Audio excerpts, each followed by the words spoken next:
coming today, this evening. As required by Missouri Statute 67.110, the Board of Education is holding a public tax hearing on the proposed tax rates for the current tax year.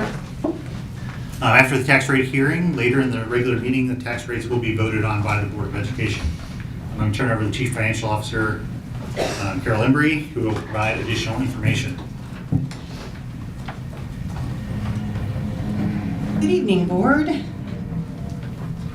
Good evening. Hello. Hello. Hi there. Okay, I am ready now. Okay, so yes, this evening we are providing you with information relative to setting the tax rate hearing. You'll note within the presentation slide deck and other information posted that we do this process to be compliant with Missouri Statute 67.110.2 and also Board Policy 3320.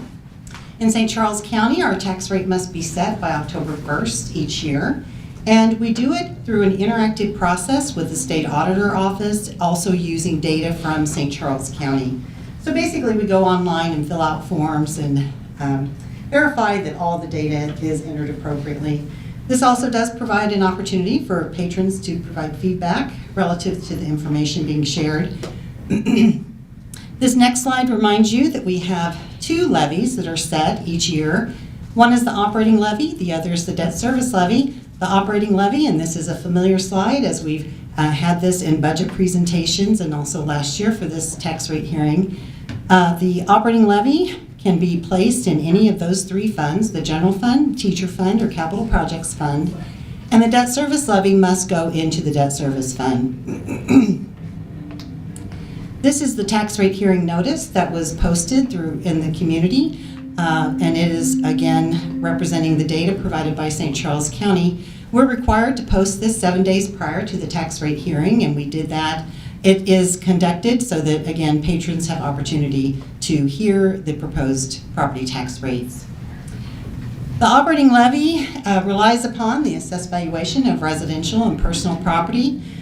We do have opportunity in odd years for reassessment, so this is not an odd year in 2024, so this is not a reassessment year. We are an occupancy county. That means that as people occupy properties, that those properties go on the tax rolls, and that then causes them to end up with a tax bill for that year. The consumer price index is utilized in the calculation, and we are subject to the Hancock Amendment provision that caps our revenue growth, and I'll share more about that as we move forward. The debt service levy is set so that we are able to pay the principal, interest, and fees for any of our debt service obligation that patrons have approved. This slide shows you the assessed valuation relative to market value. So whatever your market value is of your property, then you take that times a percentage to reduce it down to your assessed value level.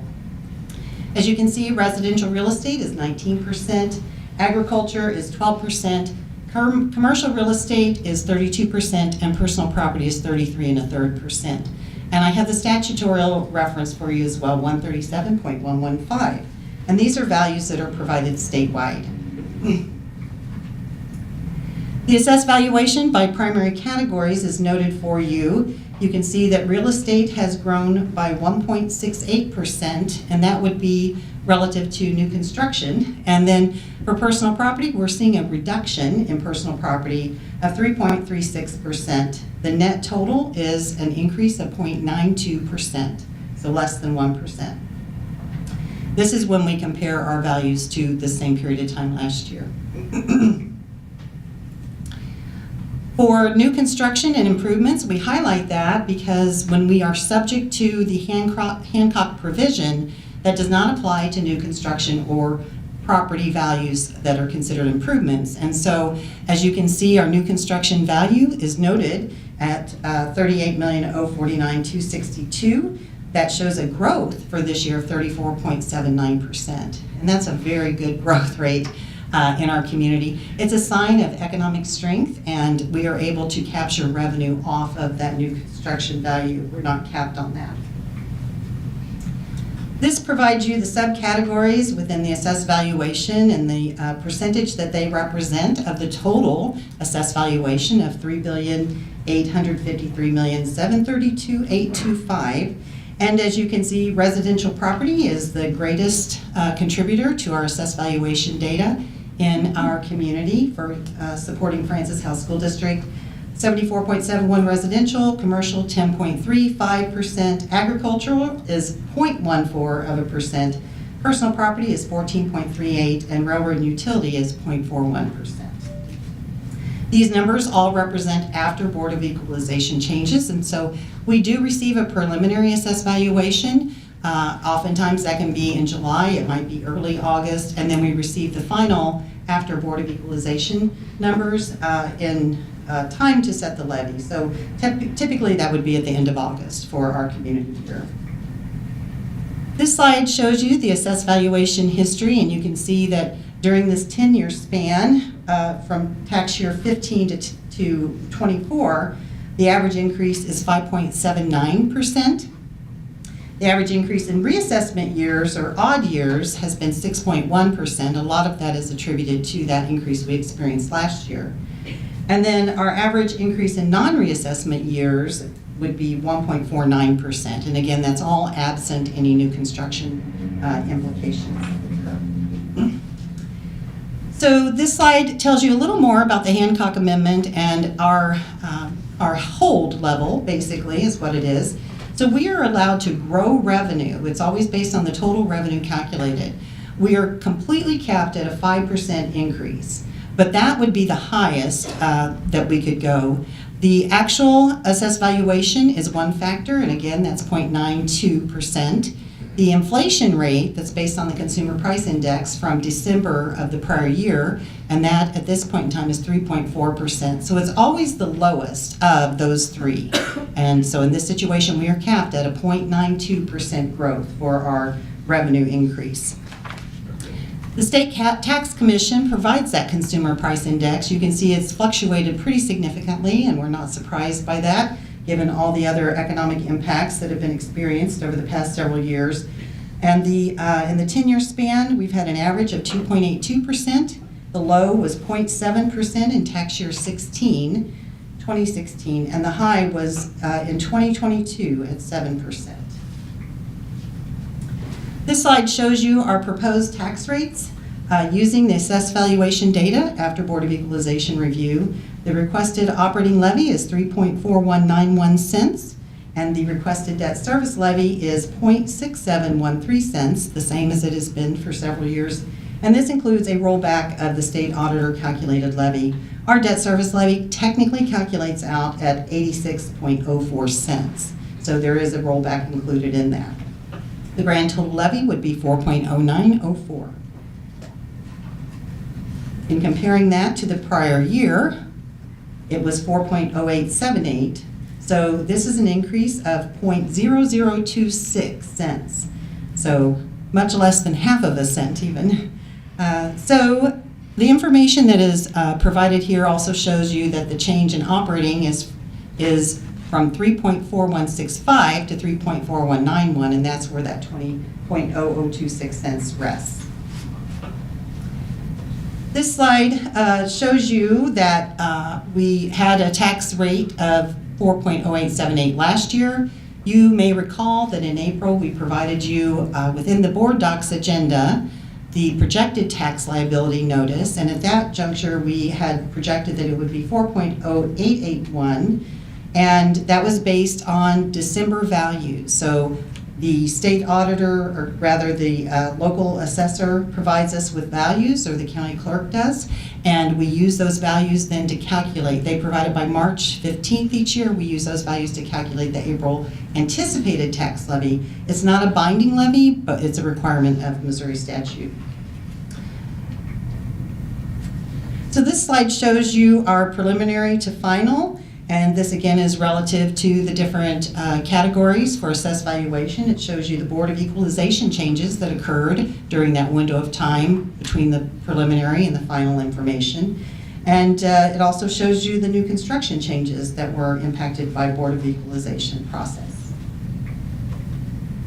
This information shows you our comparison districts in St. Charles County. This information is tentative because I'm not confident at which juncture their boards will be approving their tax levies, but we do partner and share information so that we have context of what's going on in the world around us. As you can see, Francis Howell School District is highlighted in blue and shows our levy and the change from 23 to 24. Fort Zumwalt shows no change for this current year. Wentzville, no change.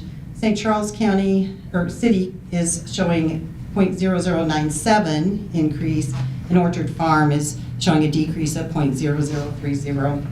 Again, it's all relative to everyone's own local information. This shows you a graph of how we compare with those other districts, and Francis Howell sits with the lowest in total tax rates of all the St. Charles County districts. This shows you the operating tax levy. Again, we are showing as the lowest in the St. Charles County district community. For debt service, we did move up to the second position in terms of lowest on our debt service tax levy. This provides you the operating revenue estimate and the growth that we would see. This is a slice of that tax rate hearing notice that was posted in advance of this meeting. As you can see, the new revenue from reassessments and other changes is limited to $1,339 for the entire year. But for that new construction value of growth, we would not see a revenue increase. But with the new construction and improvements, where these new properties are now available for taxation, we are seeing just over $1.3 million in revenue for this. The net increase being the 1,302. 281. This shows you again that revenue estimate. The total budget amendment for all funds will increase revenue by $134,967. So we had a pretty decent mark on how much to budget for this year, and have just a slight budget amendment that we'll bring you at the during the October meeting. The split between operating funds and debt is noted. That's a $127,359 increase to operating fund revenue and $7,608 increase to the debt service revenue. This slide shows you that if a person had $100,000 worth of property, market value property, that the assessed valuation, again, this is a residential demonstration, so I have a 19% market assessment that takes that property value to the assessed valuation level. You divide that number by $100 and then multiply it times the levy. So you can see that the growth in a person's tax bill, if all other factors remain the same, would be 49 cents for the year per $100,000 of market value of property. Now, I must highlight that this is in aggregate, so that's in totality. If an individual had some form of change to their individual parcel, they might see a differential compared to that. This is a reminder that there is that old Missouri property tax credit claim that can be made for people, for certain senior citizens to get a reimbursement on that. We commented previously last year about the potential impact of Senate Bill 190 relative to the freeze for people who were at least 62 years of age as of January 1 of 2024. And we didn't at that time have information, but the estimate that the county had provided us is that we could potentially be impacted by a loss of $6 million annually based on that. And then this does show you this final slide, an update. I was able to get information from our St. Charles County collector, and the information showed that we, in the community, the entire St. Charles community, 34,775 parcel applications have been entered and 18,756 have been approved. And that, again, does represent all of St. Charles County. None of this is impacting us in this current year. It will impact us next year. And for context, I also gathered data relative to, well, what piece of the pie is Francis Howell School District of those parcels? And for residential properties, we have approximately 30.156% of all those parcels. But we won't know until they tell us the actual final impacts to us. So tax year 2025, they'll still have an open window of application, and then they'll have these existing applications that have been submitted. So that's new information for you. Otherwise, that concludes the presentation. Have any questions? I would be happy to answer those. Questions, board? Not really a question, just kind of a statement, a reminder for community in general. It was kind of in the middle, but on the debt service levy, I think it's just worth pointing out that prior boards, prior administrations have committed to keep the debt service levy at 6713 cents there. So I think it's important to highlight that we, the district, we do a voluntary rollback, which I've come to learn is not common. Right. I learned that from you. But so, you know, technically the district is able to tax 86 cents and change, but we do a rollback of almost 19 cents, and that's how we arrive at 6713. So looks like Fort Zumwalt bested us this year. But we didn't move up, they just moved below us. Correct. So that's all I wanted to say. Thank you, Ms. Embry. At this time, we will welcome members of the public to invite them to come up and comment on proposed tax rate.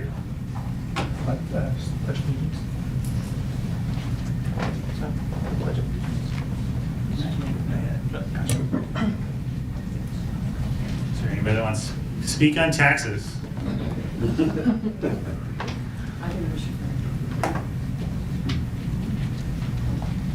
Hi, Patty Bartel. The slide that said proposed tax rates compared to the year 2023, I don't know if you're able to go back to it, but it seems like there's a change, an increase in incidental, but a decrease in the teachers. Is there a reason for that? I can speak to that. In most districts, and I might have spoken about it last year, in most districts, or a number of districts, I should say, there is no tax levy that's set in the teacher fund, and a transfer is made at the end of the year from the operating fund or the general fund. In the Francis Howell district and in some other neighboring districts, there is a levy that's set. The thing that we need to watch each time is that we're not continuing to grow the balance, but to meet the needs of the demand of the budget. And so that was an adjustment to get it to a normalized percentage, and each year we would take a look at that, at where it needed to land. It doesn't impact anything that is done relative to pay for teachers or other staff or benefits, because that is negotiated separately, and we always look at all of that information from an operating fund balance perspective, and that includes combining those two funds together. So great question. It is a change, and it varies from district to district. So the decrease planned for this year, does that affect, like, it does not affect teachers as far No. as salary and hiring of teachers? No, absolutely no impact whatsoever. Okay. Very valid question. It's very confusing Okay. that this is how it works in the state. Again, most districts, they do not have revenue to cover all the teacher fund expenditures, and so if you go look at the annual report to the state, it will show that there's a transfer that sets the teacher fund back up to zero. Okay. To set it to zero. But again, any decisions, whenever we talk about our budget impact and available funds, we look at it from a holistic approach of these are our operating funds, some go in Fund 1, some in Fund 2, but we look at it from the full perspective in terms of what might be available. Okay, thanks for the information. Great question, thank you. Thank you. Anybody else to speak on tax rates? Once, going twice. All right, we will close the hearing on taxes. Moving on, we're going to proceed to the Pledge of Allegiance.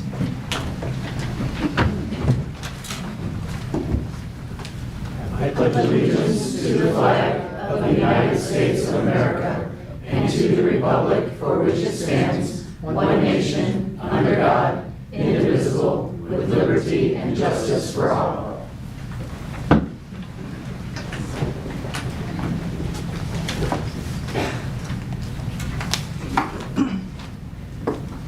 Board would like a motion to approve the agenda for September 19th, 2024 as presented. So moved. Cook, Second. Ponder.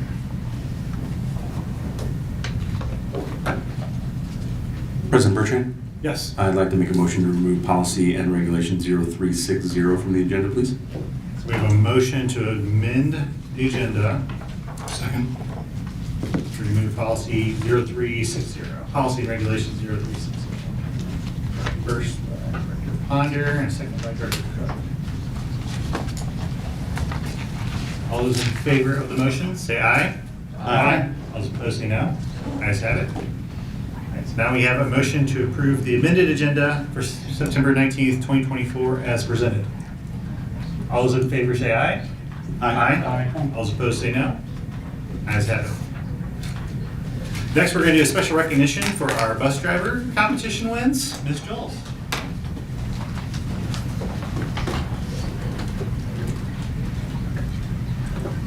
Thank you, President Bertrand. Tonight, we are honored to recognize a pair of dedicated Francis Howell bus drivers who have racked up impressive awards for their bus driving skills. Last spring, Heath Beatty competed in the St. Louis Regional Safety Competition, better known as the annual school bus rodeo, and came out victorious in the experienced conventional division. Drivers are awarded points on a general knowledge written test, vehicle inspection, as well as their behind-the-wheel skills that call for them to maneuver a school bus in and around various driving challenges, some of which are timed.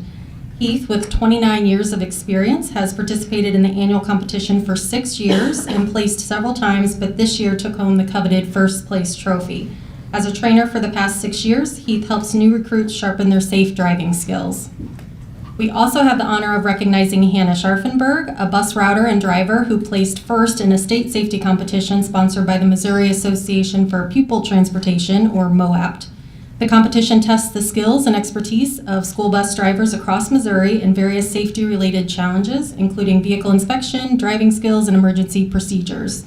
It serves as a platform to promote and recognize excellence in school bus transportation safety practices, aiming to enhance overall safety standards for student transport. Hannah's first place finish at the state level qualified her to travel to Austin, Texas for the International School Bus Driver Safety Competition. Hannah and another driver from Pattonville School District were the only 2 drivers from the entire state of Missouri to qualify for the international competition. And this year actually marked the 10th time Hannah qualified for the international competition. She won first place in 2017 in the transit division, and this year placed 6th at the international level. Hannah's participation in bus driving competitions was inspired by her mother's background as a bus driver. Competitions became a passion for her, driven by the desire to learn and improve continuously. Now, if Hannah looks familiar, it could be because she recently appeared in a promotional video. As part of our bus driver hiring campaign, we invited a local radio show host to come out and see what it takes to be a Francis Howell bus driver. And we actually have that video. We're going to show it here for you before we call up Hannah and Heath. Did you know bus drivers can compete in a safe driving competition called the bus rodeo? Maneuver a bus safely through an obstacle course that is set up to mimic driving conditions on the road. Hannah from the Francis Howell School District knows all about it because she won first place. It's really a good passion for me. You could compete too if you join the team because Francis Howell is hiring. We are hiring bus drivers, monitors, and sub-drivers. For my official vest. So this is our driver's room. They basically get their routes from their boxes. Pick up my route, Route 38. They'll come here, get their keys. Oh my gosh, it's so exciting. You only have to work 25 hours a week. That is considered full-time employment. It's great medical, dental, and vision. We get a stipend for training. You also have an attendance bonus. You get paid to train. People are like, I can't drive my car. How am I supposed to drive a bus? Well, you only get 3 mirrors on your car, and I have 7. The driver's seat. Oh, you do see a lot back there. My I'm goodness. telling you. So many mirrors. You would be coming into an amazing district. It's a great opportunity to work with kids. That is our precious cargo. You're going to be the start and finish of their day. You can set the tone. Find out more at FHSDschools.org. 41-9er, watch out, Julie Tristram's on the road. All right, help me congratulate Hannah and Heath for their wins.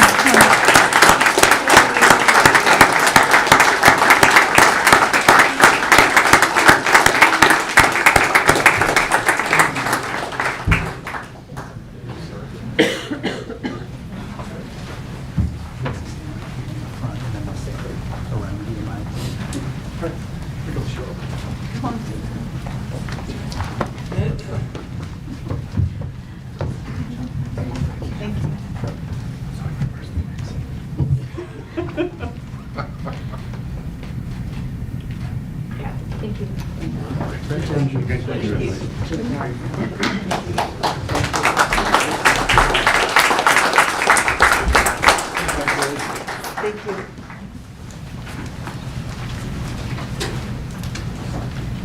All right, and next up, we are excited to introduce our Student Board Representative for the month of September. Now, as you know, the purpose of the Student Board Rep program is to honor and recognize talented students, elevate student voice, and provide growth opportunities in the areas of public speaking, leadership, and governance. Students are selected for this honor by their principal with input from the student body. They have an opportunity to prepare and deliver a short speech to the board and public that is focused on their school or the district as a whole. And with that, I'll invite Principal Jeff Gruner from Bryan Middle School to introduce our Student Board Rep. Thank you. Good evening, Board. My name is Jeff Gruner. I'm principal at Bryan Middle School, and it is my honor to introduce the student rep for the school board meeting this month, and her name is Peyton Bailey. Peyton is an active 8th grade student who thrives in both academics and extracurricular activities. She is deeply involved in the school community. She participates in band, in FCA, the National Junior Honor Society, and the Yearbook Club. She also displays her athleticism by running cross country for Bryan. She actually had a meet just about a few hours ago. Outside of school, she enjoys playing basketball for the Junior High Vikings team. Her favorite classes are physical education and ELA, where she enjoys both physical activity and exploring literature. Above all, Peyton cherishes the time that she spends with her friends, making school a place of joy and camaraderie for her. She is well liked by her classmates, and she is an excellent role model. Peyton displays the Peyton way daily by being respectful, responsible, honest, and kind. Please help me welcome Peyton Bailey.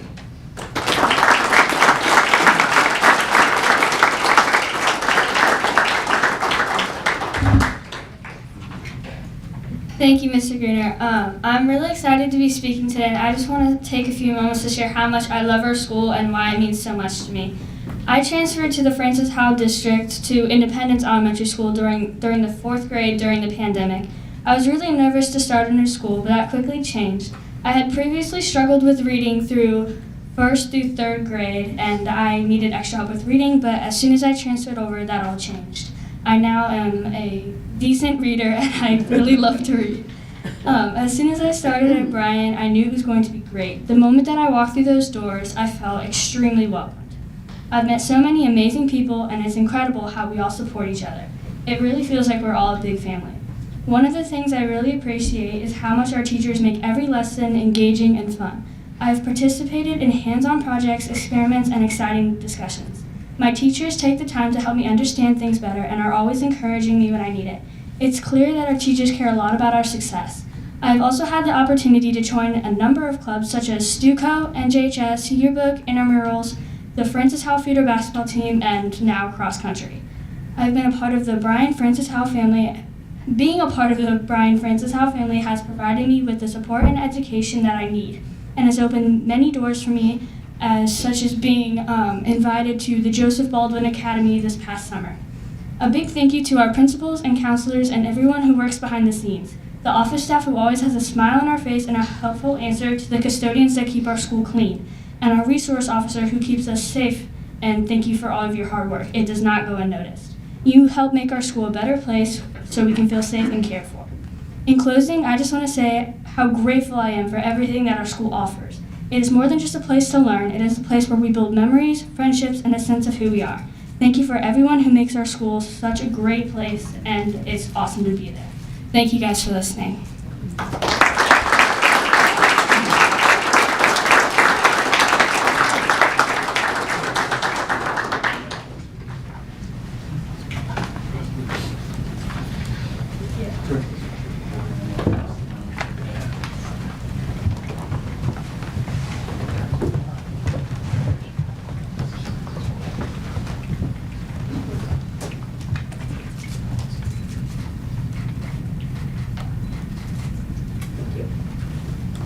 Can you please? I gotta send this to Mom. She couldn't make it.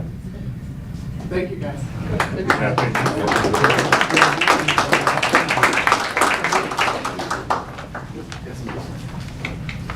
Oh, I'm sorry.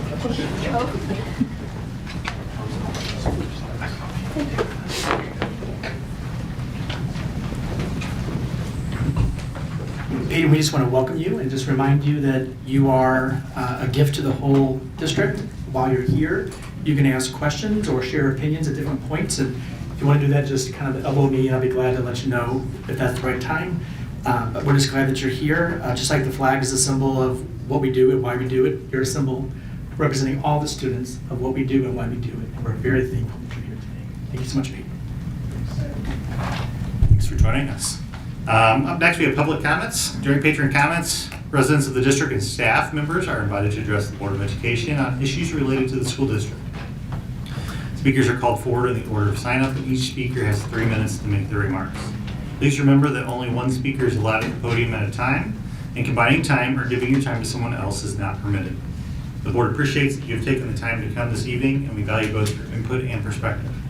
I'd like to remind everyone that we expect that speakers will remain civil and respectful when giving remarks. If anyone fails to comply with board policies, regulations, and rules, we reserve the right to cut those 3 minutes short. And to start off, we welcome King Goncutters. Board Superintendent, good evening. For those of you who missed the open house last month of the new Francis Howell North High School, you missed something extraordinary. In a word, our new North High School is magnificent. It has all the bells and whistles you'd expect of a $163 million facility. This week, again, I reached out to the people conducting the Francis Howell North High School audit. It is in its final completion stage. However, there is no firm release date at this time. Hopefully, the audit's findings and recommendations will prove invaluable in presenting any future overspending of millions of taxpayers' dollars. Regaining patrons' confidence and trust in such matters is critical to the current and future state and success of our district. I want to commend the board and the administration for staying within the remaining Prop S funding, for completing capital projects in a timely fashion, for extensively collaborating with the involved schools and principals, and for doing so with such transparency. You've put the education, safety, and welfare of our kids at the top of your priority. Thank you. Nice job. Last week I had the opportunity to speak one-on-one with Attorney General Andrew Bailey, as well as with Star Parker, the accomplished and well-known Black columnist, TV host, and author. I told Mr. Bailey how our district is working on a common sense bathroom and locker room policy, focusing on the safety and the privacy of all our students.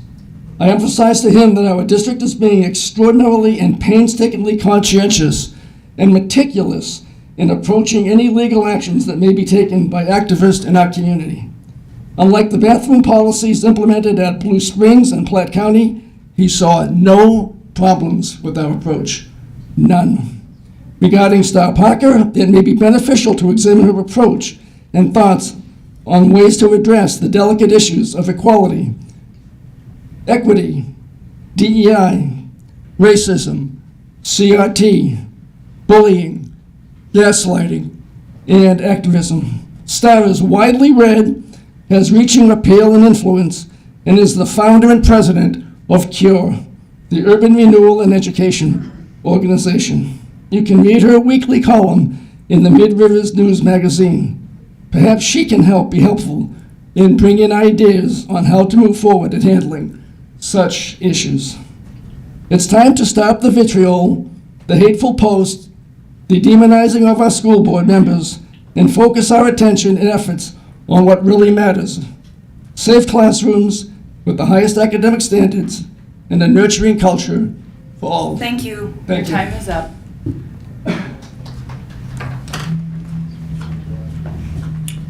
Up next, we welcome Anita Keener. Sorry. Wow, I haven't been gone that long. Some might say I'm still not, but anyway, good evening. My name's Anita Keener. I'm a patron and taxpayer in the Francis Howell School District.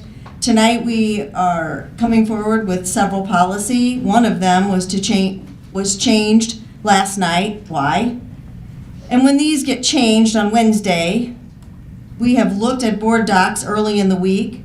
the FHEA president should be notified that there was a change. I also want to speak about Jane Pushkar. Unfortunately, I wasn't able to speak last month. In July, Jane called out a teacher by name to not renew the individual's extra duty contract. Why? Because she enjoys bullying. When she shows up at new teacher orientation to bully the administration, new teachers, and FHEA, why? Because she enjoys bullying. Bathroom policies, another way to bully students. Jane is being sued for defamation of character by St. Charles, by defamation of character at the St. Charles County, by the St. Charles County Library employee that Jane intended to bully. This isn't what we want here in Francis Howell School District. Over 350 people attended the June 20th, 2023 meeting, St. Charles County Library Board meeting, where Jane identified herself as a Francis Howell School District Board of Education member while using derogatory remarks to describe a library employee.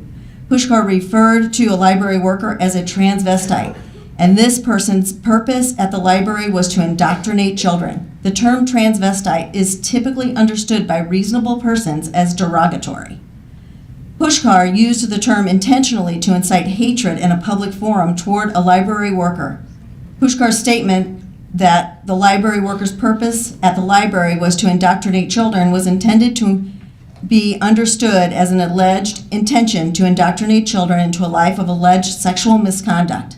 The purpose of Pushkar's statement at the library was to fearmonger patrons to believe that a library worker intended to indoctrinate children, which was false both in its literal sense and in its implication that the library worker was allegedly there to indoctrinate children into a life of sexual misconduct. Pushkar continued by stating that a drag queen works in the children's section of the library, and this is harmful to children. Pushkar insinuated that the library worker's intent while working at the library was to gain access to children, ostensibly to engage in sexual misconduct with children. Pushkar publicly and falsely accused this person of sexual misconduct and potentially criminal misconduct. Jane, I'm sorry that you're not here, but I'm sure you'll watch this. You are an embarrassment to the Francis Howell School District. You need to resign from the Francis Howell School Board and stop bullying our community, including our children. They deserve better. Thank you. Your time is We cannot up. be one. Next, we welcome Amy Easterling.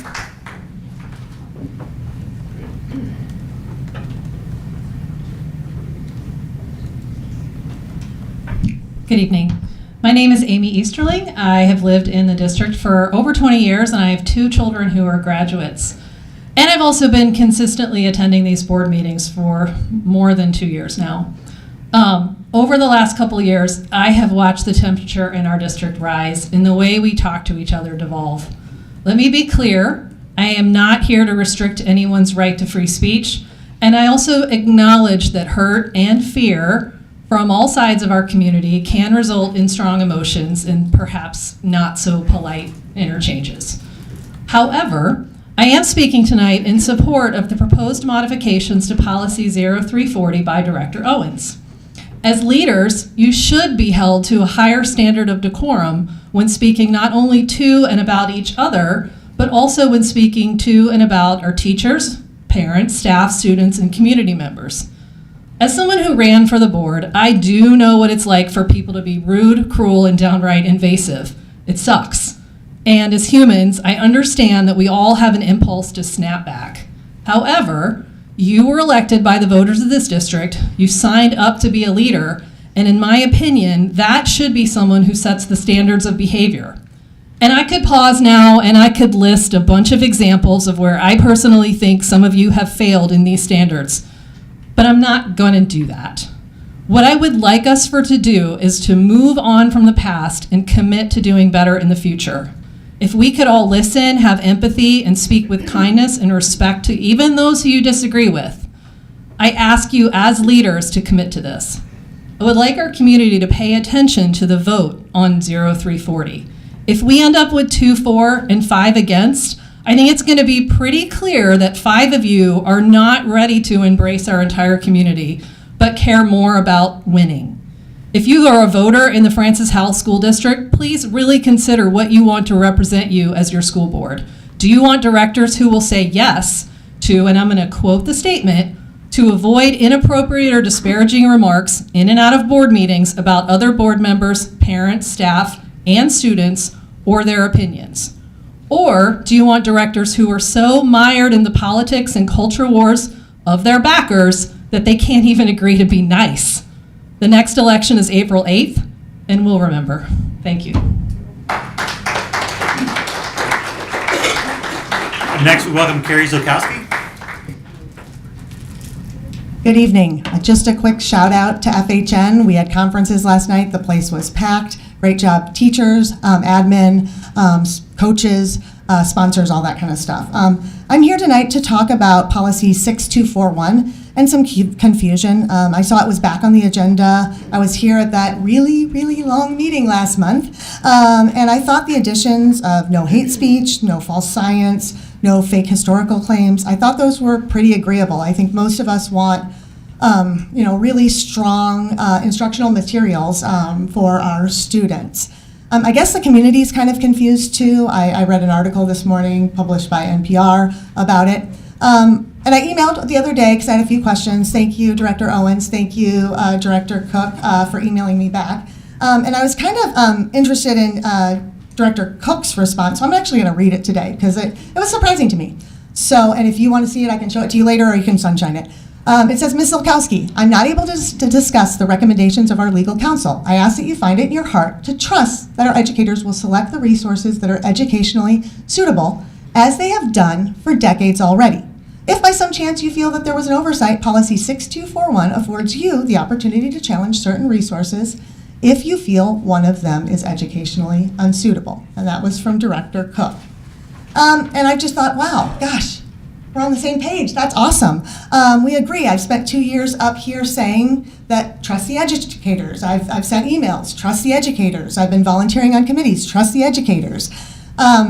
So I just kind of want to go through a couple of times when maybe you didn't trust the educators. We'll start with iReady. That was piloted a couple of years ago. I think May 2023, there was a vote. The math curriculum, elementary math, voted down by a board majority. BrainPop, just this past year, really great resource, especially for elementary and middle school, social studies, science stuff, voted down by this board. I trusted the educators to develop Black literature and Black history electives. My son took it. It was great. Standards removed by this board. Again, not trusting the educators. Conferences. A lot of teachers choose to do their professional development at conferences. So, there's lots of sessions. They can pick which ones are most relevant to them. And so I noticed that many times, I think Director Cook, I'm at your count of more than 10 times, you voted against teachers going to specific conferences. So I'm glad to hear that you are hoping to trust the educators. So as we continue to trust our district professionals, I look forward to seeing your trust on all of the educators reflected in each of your future votes on the Francis Howell Board of Education. And to echo what Mr. Gontar said, safe, nurturing classrooms. That's what we need here.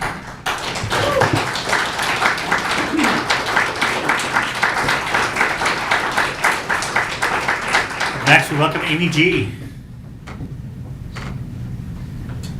Hello, and thank you. This is my first time being in person at a board meeting, and it's been really interesting watching it online. It's been like a series for me, and it's going to be my new hobby. So my 3 minutes is probably going to, I don't know if I'm going to be able to make it. I talk a lot. But for better or for worse, I'll tell you a little bit about myself because I'll be here every single month until I get what I want. And I can be a real pain. My husband can vouch for that, and anybody that has worked for me. I can really be a pain. Okay, but the good stuff. I'm a resident of St. Charles County. I have nieces in the school district. I have lots of friends with children in the school district. I have former clients and families that I care about their futures. And I'm not scared to talk to anybody. I think that there are 2 board members who have been extremely patient and collaborative, and then we just had the other Amy just speak, and she's being very nice. And I'm not going to be, because I think it's time to start fire with fire. And there's rules I'll follow. I actually talked to a couple of my nieces and some people that are kind of a little bit more aware of some different language and vernacular to use, because I can't cuss or else I'll get kicked out. But I've got some good stuff to work with, so I might be using that cheat sheet. I'm also a former alumni of the Francis Howell School District. I went to Cosley Elementary. I'm not sure if parents have had to go through the border switching, and then I went to Central Elementary. A little bit terrifying, got to know a lot of people there. Also went to Sager Middle School, awesome experience, and then at Francis Howell Central, of course the best high school in the district. No, I don't know, a lot of things have changed. So just going on to that, I was also a product of the Spectre program, so I'm really good at tangrams and 1996 PowerPoint, or slide decks as they call them now. And also in those classes, they've really taught us to think critically and look at, things that are bothering in bigger pictures. And a long story short, I've been an educator before, special education, physical education.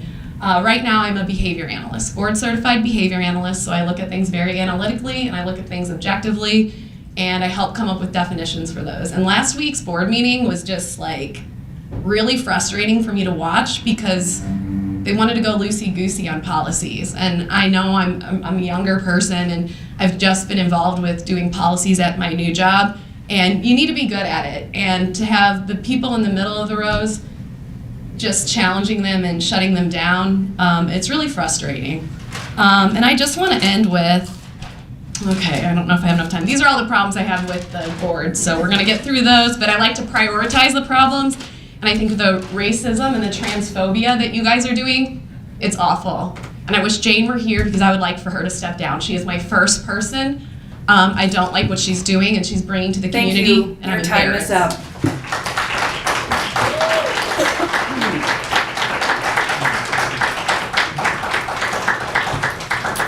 Next, we welcome Nathaniel Bassett.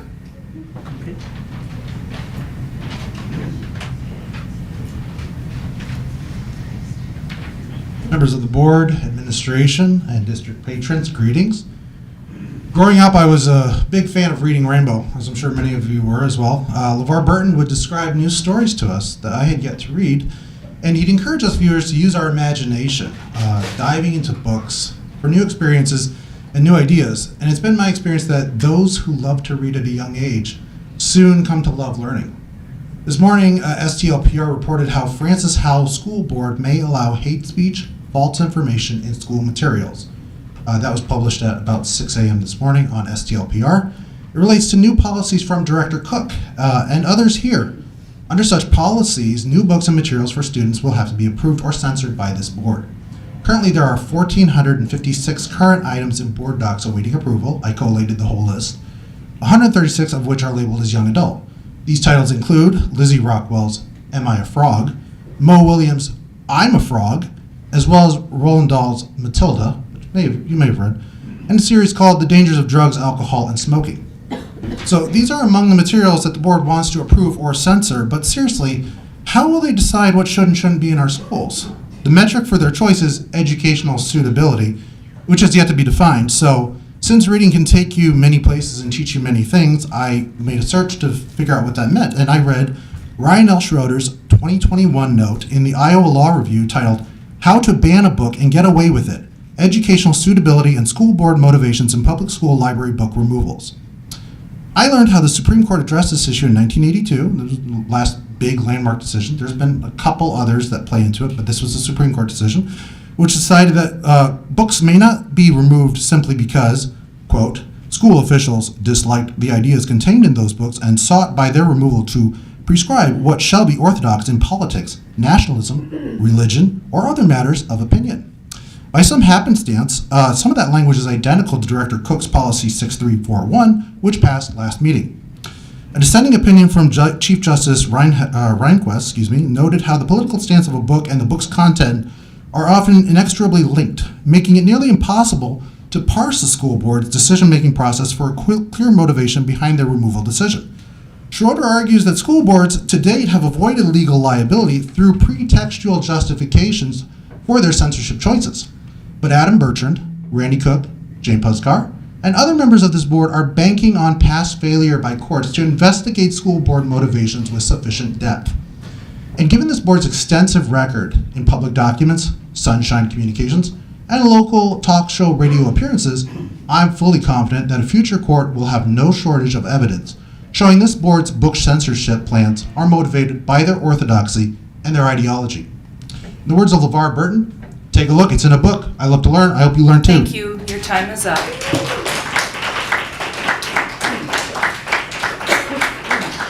Next, we welcome Gary Pillsbury.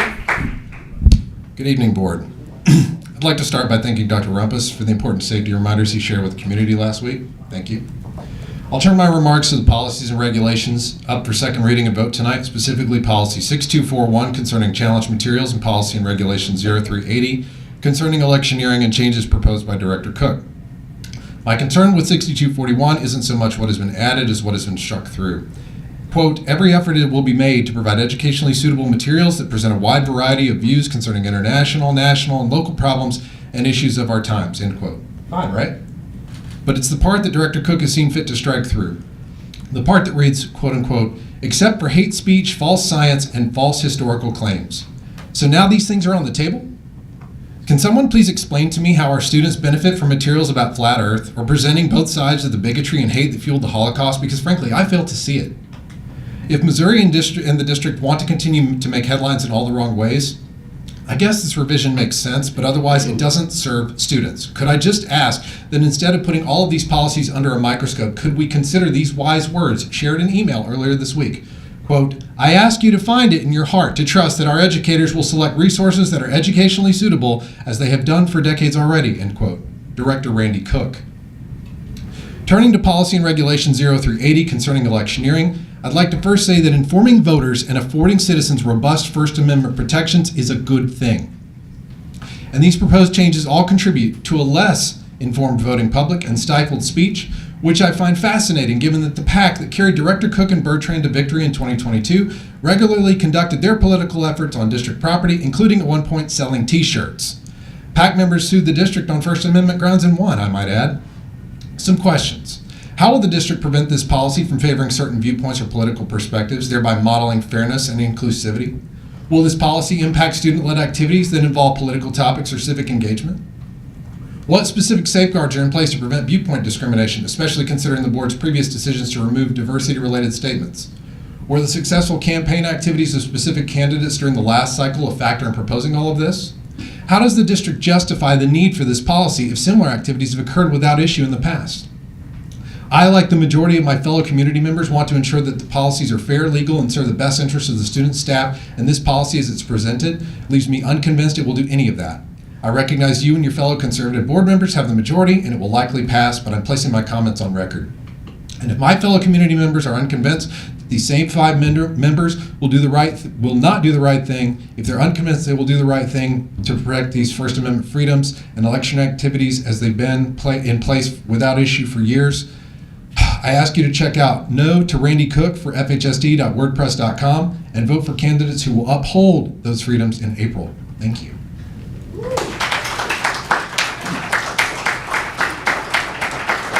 Up next, we welcome Mark Kamen.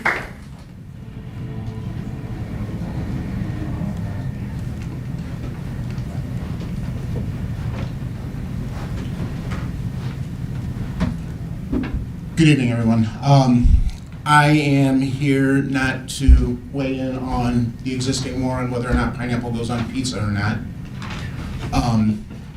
There is, and if you want the background on that, go to CISA.gov, talking about how foreign interference is to keep us all arguing amongst ourselves while we ignore the important issues. It's happening in this room. I've listened to it for the last year. As far as trust the educators, I have. I sat in this boardroom and watched the board ignore Vice President Cook's concerns about the privacy of a platform that was passed. And in the 5 minutes that I was sitting in this room, as a cybersecurity professional, I was at the administrator login panel for that tool. Think about that for a minute. You ignored someone who had privacy concerns, and yet he was ignored. Second of all, what is part of the budget that is up for approval tonight is the acquisition of Chromebooks. And as a cybersecurity professional, there is no less secure platform out there as far as an operating system as Google Chrome. It is easily breached, it is easily hacked. Every pen test that I have seen, every pen test I have participated in, Google Chrome is hacked in less time than Microsoft Windows, Linux, or Mac OS. Less time.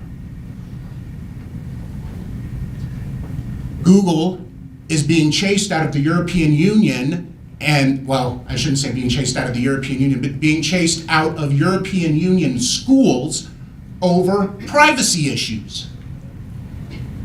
Google has been historically notorious, along with Facebook and Amazon, for data mining. Think about that. Easily hacked. Data mining of our children's data. Don't we have enough issues? I received a letter from Change Healthcare, one of the largest healthcare breaches, saying that my 7-year-old son's data... Thank you. Your time is up.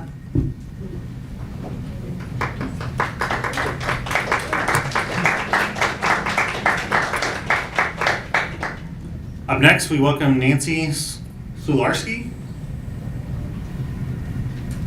Nancy? All right. Next, we welcome Jamie Martin.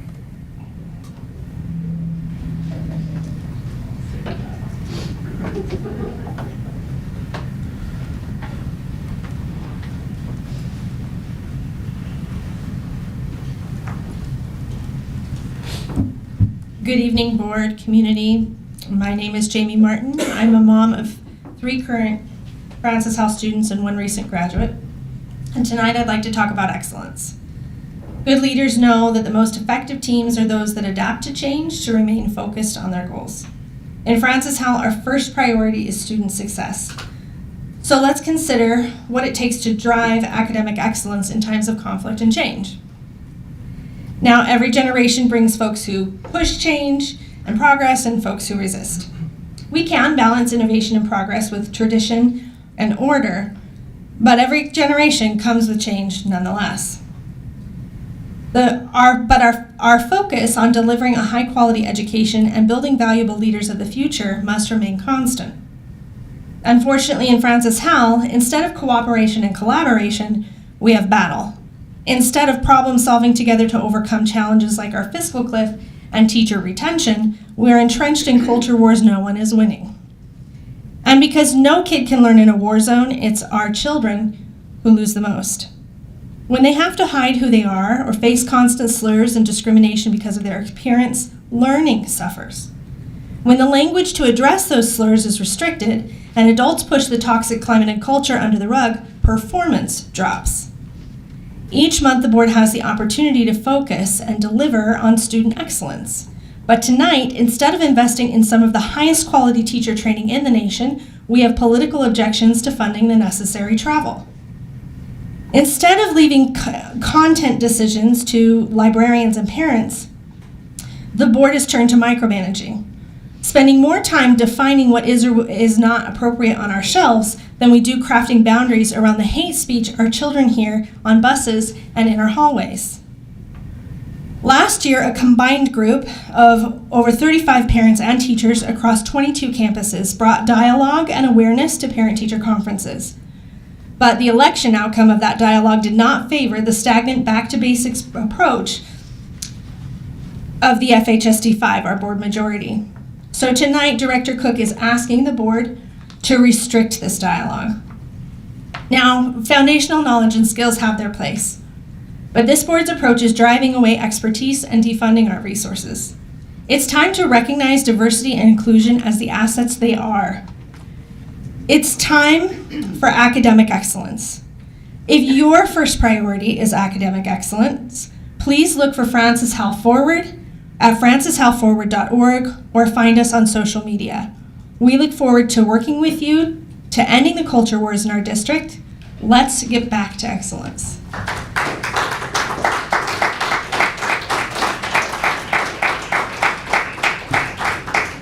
Next, we welcome FHEA.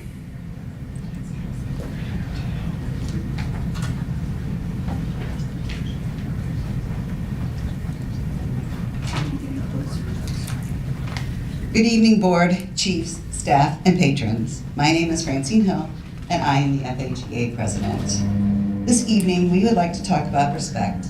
Respect, both given and received, is important in a working relationship. We recently learned of a wonderful act of respect by the Wentzville School District. They realized that their fund balance, which is nowhere near 31.25%, was more than expected. The school district reached out to the Wentzville NEA to ask if they would do a memorandum of understanding. And they wanted to add $200 to their salary schedule. This was a great act of respect by the Wentzville School District. It showed how much they respect and care about their teachers. Realizing that the district has unexpected extra funds and willingly sharing them with their staff is amazing. We hope this provides inspiration to others when districts receive additional funds. Our teachers are always doing everything they can to make our district the best and being flexible when asked to adjust to changes. This doesn't seem to be received with the appreciation it deserves. We have fantastic staff in our district. We look forward to getting clarification on the questions we have asked about the new policies, and our LMS are trying to navigate the new policies and find time for the time needed for all their new responsibilities. We want to thank Dr. Vanderpool for providing us with an opportunity to have input on the district allergy awareness memo. We look forward to building trust, collaboration, and respect in our district. Thank you.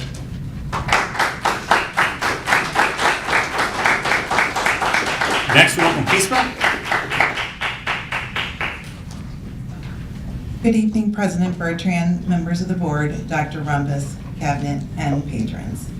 My name is Tracy Edelin, and I'm the Vice President of Interpreters for FHSD, which is Francis Howell Education Support Professionals Association.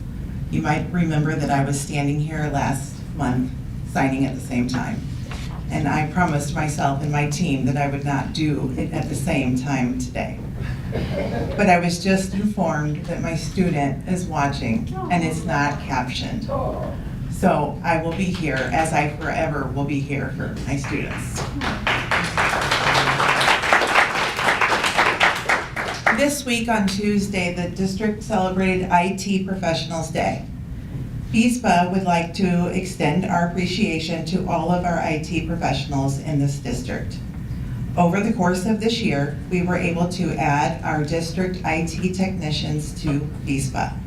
This very week, FHSD leadership and members of the district administration team negotiated an MOU, which is a Memorandum of Understanding, to help improve the working conditions for our district IT technicians. This will be presented at the October Board of Education meeting. We were very, very excited to share with all of our membership and all district stakeholders the progress that we were able to make. We would like to thank all of those involved in this MOU negotiations session for working so quickly to help resolve these issues, accomplishing a large number of tasks in a single evening. We would especially like to thank our new Director of Technology, Scott Gowan, and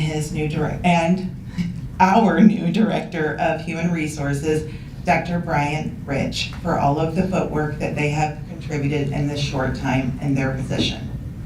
We would also commend our maintenance, grounds, custodial team, and we will be working diligently to get the new north up and running and keeping it clean. The building is close to 100,000 square feet larger than the old building. Keeping the same number of custodians and maintenance to the building leads them to having considerably a larger area to clean and maintain than they had at the old building. So thank you for working so hard to make our newest building functional for our students and staff in North every day. Finally, we would like to thank Jordan Fruit for all of her amazing work as president. She led us to some very big wins this year in negotiations. She has taken a step back from peaceful leadership at this moment to focus on family, and we wish her all of the best. Thank you.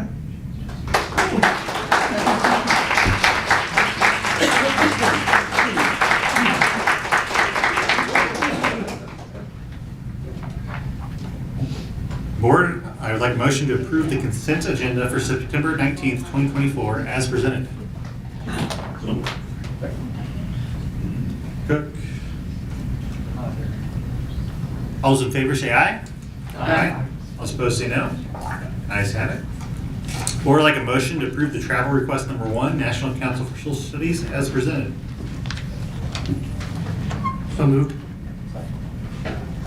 Blair. Discussion board. As I've done in the past for this organization, I'll be voting against this one as I don't support the direction that National Council for Social Studies is taking education. Another discussion board? Do you have any follow-up to that, reason classes, whatever, part of this? You want to talk about that? The council's materials and professional development and training that they make available, in my opinion, has a very unsuitable ideological bent to them. Everything is, not everything, but a good number of the talks I've seen in the past and are regarding topics and themes, theories that I don't think are appropriate for Francis Howell.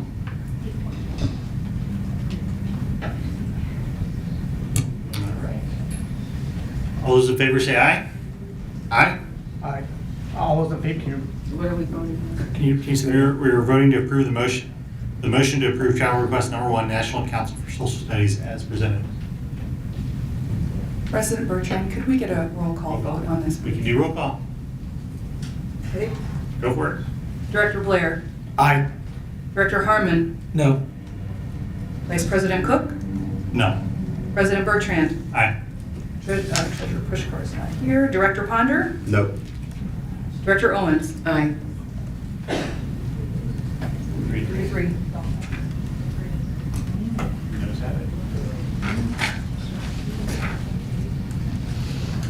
Next, we have items pulled from consent. Motion to approve travel request number 3, National Council for Teacher of English, as presented.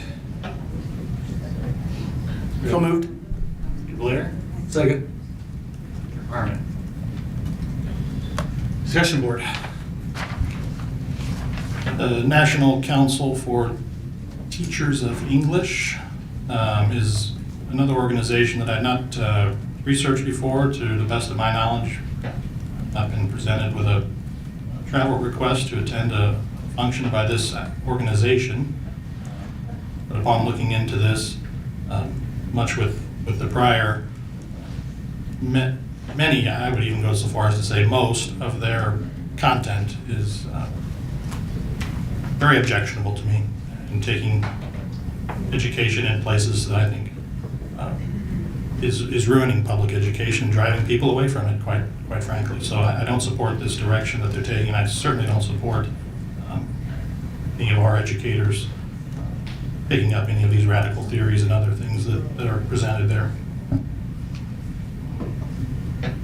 Any other discussion board?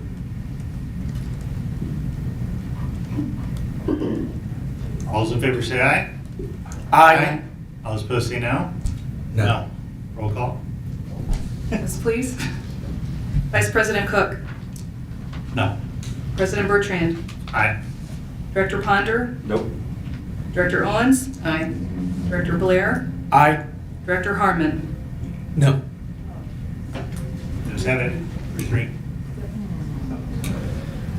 Up next, board, I'd like a motion to approve the design, development, and release of the bid for the transportation bus maintenance facility in Fuel Island as presented. First. Slater. Second by Director Ponder. Mr. Stutzer. Yeah, thank you. Good evening, Board. So over the last month, district leaders as well as our Hollis and Miller team here have continued to work on the transportation bus maintenance facility. The teams were able to maximize use of the existing site, enhance operational efficiency, and discuss construction phasing, all while maintaining current operations. So the design that you will see tonight covers and accomplishes all those, as we've articulated in multiple meetings, including the August 2024 board meeting as well as the March board work session. So this evening before you for consideration, Ms. Barnes will present. We recommend, post-presentation, we recommend that the board approve the final design schematic as presented, including the one alternate for potential future growth. So I'll turn it over to Ms. Barnes and she'll take it over from there. Good evening, board, district leadership. Excited to be back and share this project with you again this evening. So as Mr. Stutzer mentioned, we are coming to the conclusion of design and digging into the final details of documentation on this project. Since the last time we were here, we've met with the transportation team, I believe, 2 more times to finalize some additional details. A lot of what you're going to see tonight is very similar to last month, but we have refined a few items relative to the site plan and the building plan that we want to update you on tonight, and then give opportunity for any questions as well. So with that, I'll dive right in. So this is the plan that you guys saw from a site perspective last month. There have been a few edits here, but I wanted to start here just for reference because we are going to make a couple changes on the next slide.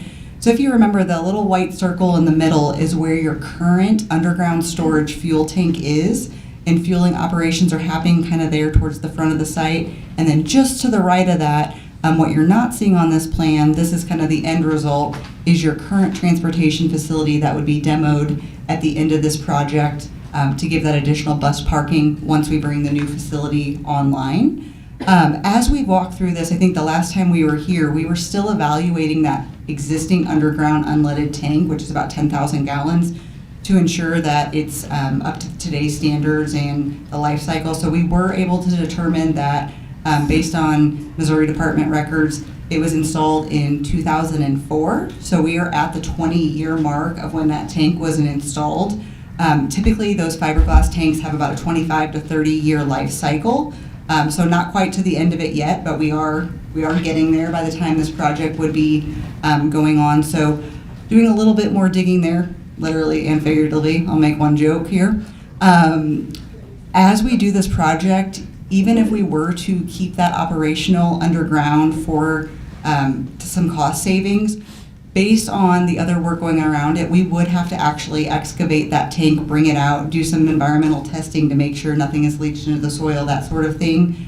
So with that, the cost differential between having to pull it out, put it back in, versus actually purchasing a new tank that would get you another 25 to 30 years versus having to come back in another 5 to 10 years to do that, seemed to be advantageous. So as that continued, just like the design process, sometimes those things spawn another thought.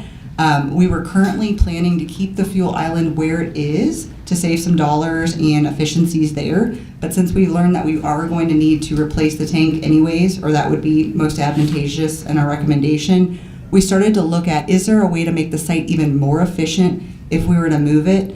And that also plays into the operations of when this needs to be constructed. How can we keep as much of this site usable for district busing and operations so we're not having to move bus off site, we're not having to kind of find temporary fueling during construction? So with that, I'm going to jump to the next slide here in a second, but one thing I did want to note on this one, since we've got the numbers up there, we currently have 151 bus spots on the site. With our new updated plans, we're going to be able to get that up to 163. Additionally, we are also providing opportunity for future if you want to consolidate some of the other district white fleet vehicles. There's 7 spots for kind of passenger van, truck vehicles right now, and the new proposed site would get you up to 60, so additional capacity there as well. So with that, as you can see, the existing operations building there to the left, and then kind of that center area is where your current fueling is.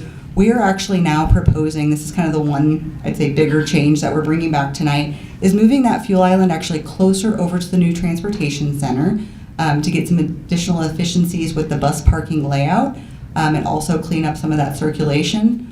What that's also going to do is I'm going to kind of walk through what this might look like when we actually get out on site and need to start digging and getting that building built. So right now there's 2 access points, both from kind of the southeast and then fully on the east that buses are coming and going from the site. So that's important to know in order to keep operations running when construction starts. And then with that move of the fuel island further to the left on this plan, that's going to consolidate construction as well on the site. So that way to help keep operations going, we're going to be able to keep using the existing underground fuel tank until the new one is operational. So hopefully that'll actually be some additional cost savings as well, not having to go elsewhere or bring a temporary tank in. And then what that'll allow for is all of that construction to happen kind of on that back side of the site. And then after that is all complete, that stuff in the orange there, the new building and fuel island, we'll be able to come in and get rid of the current facility and that fuel island. And then the third phase would be coming in, finalizing grading, getting that all cleaned up, repaving the site, and then that would be kind of the final phase to turn over the full project.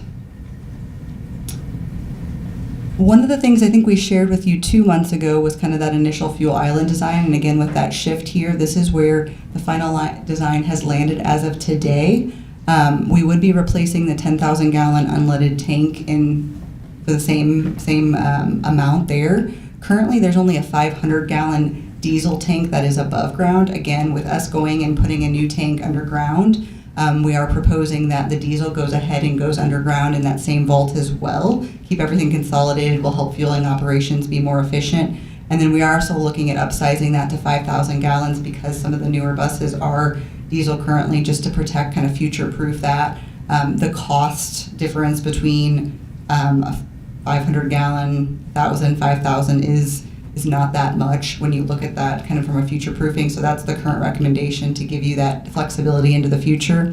And then we do have kind of 3 pull-through zones, so really 4 fueling bays there that'll have nice protected areas. There'll be some catwalks and things and ladders to help safely fuel the truck right now, and then it'll have a nice canopy over it to protect those from the elements. All right. That kind of summarizes where we're at from a site perspective. That's the one big change that we're bringing back tonight. And then as we get into the actual transportation facility itself, pretty consistent with what we shared last month, we still have those 3 main bus bays that are all pull-through that you're seeing with the green outline there. Last month, I don't think we had this diagrammed out as much, but did want to show and make it really clear. So the white areas between each of those bus bays are those work zones. And we worked with district staff to make sure the toolboxes, the workbenches, overhead air, compression, all that sort of stuff is in exactly the right spot. So you'll see a lot of kind of those gray boxes though there. Those are all those parts and pieces that they're using on a daily basis. And we've walked through each of those with them to make sure they're in the right spot from an efficiency standpoint. And then kind of that front of house office space has stayed pretty consistent from last month. We have tweaked some of the storage just a little bit, walked through some of those details of how they're operating, how the service techs are going in and getting parts, where they're storing what. So we've walked through that in detail and also talked about which areas require badging in to protect those assets just from a tracking standpoint. So that's been walked through. And then we still do have that singular vehicle bay there on the left and then the 1 wash bay down to the south. And as Mr. Stutzer mentioned, off to the left, we are showing that future opportunity for a bay that we're proposing to look at a bid alternate for tonight as well to understand the cost difference to add that on now versus in the future. And finally, just wanted to share some updated images of what this looks like. So as you saw on that site plan, there's that kind of strong access. As you drive in, you're going to see this right in front of you. So signage there on the left corner. So as you approach, you see have some wayfinding there, that front entry feature with the vertical lighter metal panel there. And then as you come around, we've got some signage so buses know where they're going with the bay doors. And then this image does not show that additional bay, but it would basically just mirror that and extend out for one additional bay and would look just like those bays 6, 7, and 8 there. So this is as you come onto the site. As you rotate around to the current transportation facility, the old district office there, this would be your view from that side. And then as we come around to the other side, similar materials there as well. And then this would be the back side there on the west side. Similar materials again from a durability standpoint and efficiency. Those are those 4 views all together there. And then finally, wanted to just dig in a little bit deeper. You saw the conceptual plan for that additional bay. If we were to add that on there as a bid alternate, you can see that core through the center. So essentially that left wall would move over one, the metal panel, that same design would just move out further to allow one additional drive-through bay there for future capacity as well. All right, that's a quick update for tonight. I'm open to any questions or comments. Thank you. Questions, board? I'd like to consider, suppose I could make a motion, but I'll make a motion. Be good. I make a motion to strike the following language from the recommendation. And this is really just a motion to eliminate the alternate bid. So that's what this is going to be. So we'll strike the language as well as approving the letting. No, I'm sorry, strike that. So this will be a motion to strike the language to include the following: one additional bay for future operational growth. Do I have a second? Thank you. So are you amending the motion? Amending the main motion to strike out. To strike that out. To strike Approve out. minus that piece. Minus the alternate. So, in my opinion, I think we're already at our limit on scope here. And I think it would be, I hate to have the contractors put together a bid for something that I probably would not support, given what I know about this. So that's my thought. Let's bid the base bid. We'll leave this future bay for future. We'll split it up. Right. Is everybody clear what the alternate bid is? So what would be the harm right now is understanding what the alternate is, though. I guess, I mean, it doesn't cost us for them to do the work to give us the alternate price. It doesn't cost us. Obviously, it costs contractors to put that together. Right. And in some nominal way, I believe that they will build that into their cost. That, I think, in the grand scheme of things, the cost of them putting together for the extra alternate is going to be minor, but it is a cost. They build in their overhead just like every other business. So as I look at the project right now, I think the base bid is sufficient. And so I think to ask for the alternate, in my opinion, I don't see myself approving the alternate down the road. So that it just doesn't seem to be any need for me to go forward and just obtain a bid for it. I have no intention of approving it. Well, wouldn't the whole board vote on that? Yeah, yes. So he's making a recommendation. Director Cook's making a recommendation and motion that we approve it, striking that piece out. We would still be letting the base bid, but we would just not be, we would be, for lack of a better term, we would be killing the alternate right now and saving the contractor and everybody else and the architects the trouble of going through all the extra bid paperwork of putting that cost together. We know the alternate will be a substantial additional cost. So that's. Do we have any foresight as to when we would possibly need that? Nobody really. Anybody? So I would offer to you that one of the things that we are doing from a comprehensive perspective in the district is looking at utilization of all square footage, excuse me, and a potential opportunity would be provided by having the alternate bid to afford us the ability to move other operational departments within that space and eliminate other sites that we may have in the district, which would be through a surplus process, potentially sell property, and that was the reason for the alternate for future expansion. So it would be cost effective? We believe at the end of the run, yes. Okay. Overall, it would be cost efficient. Any other questions, board?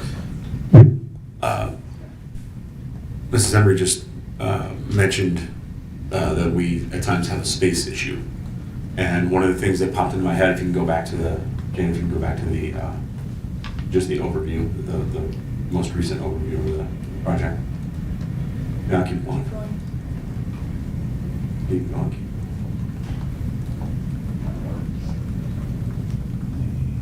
Yeah, right there is fine.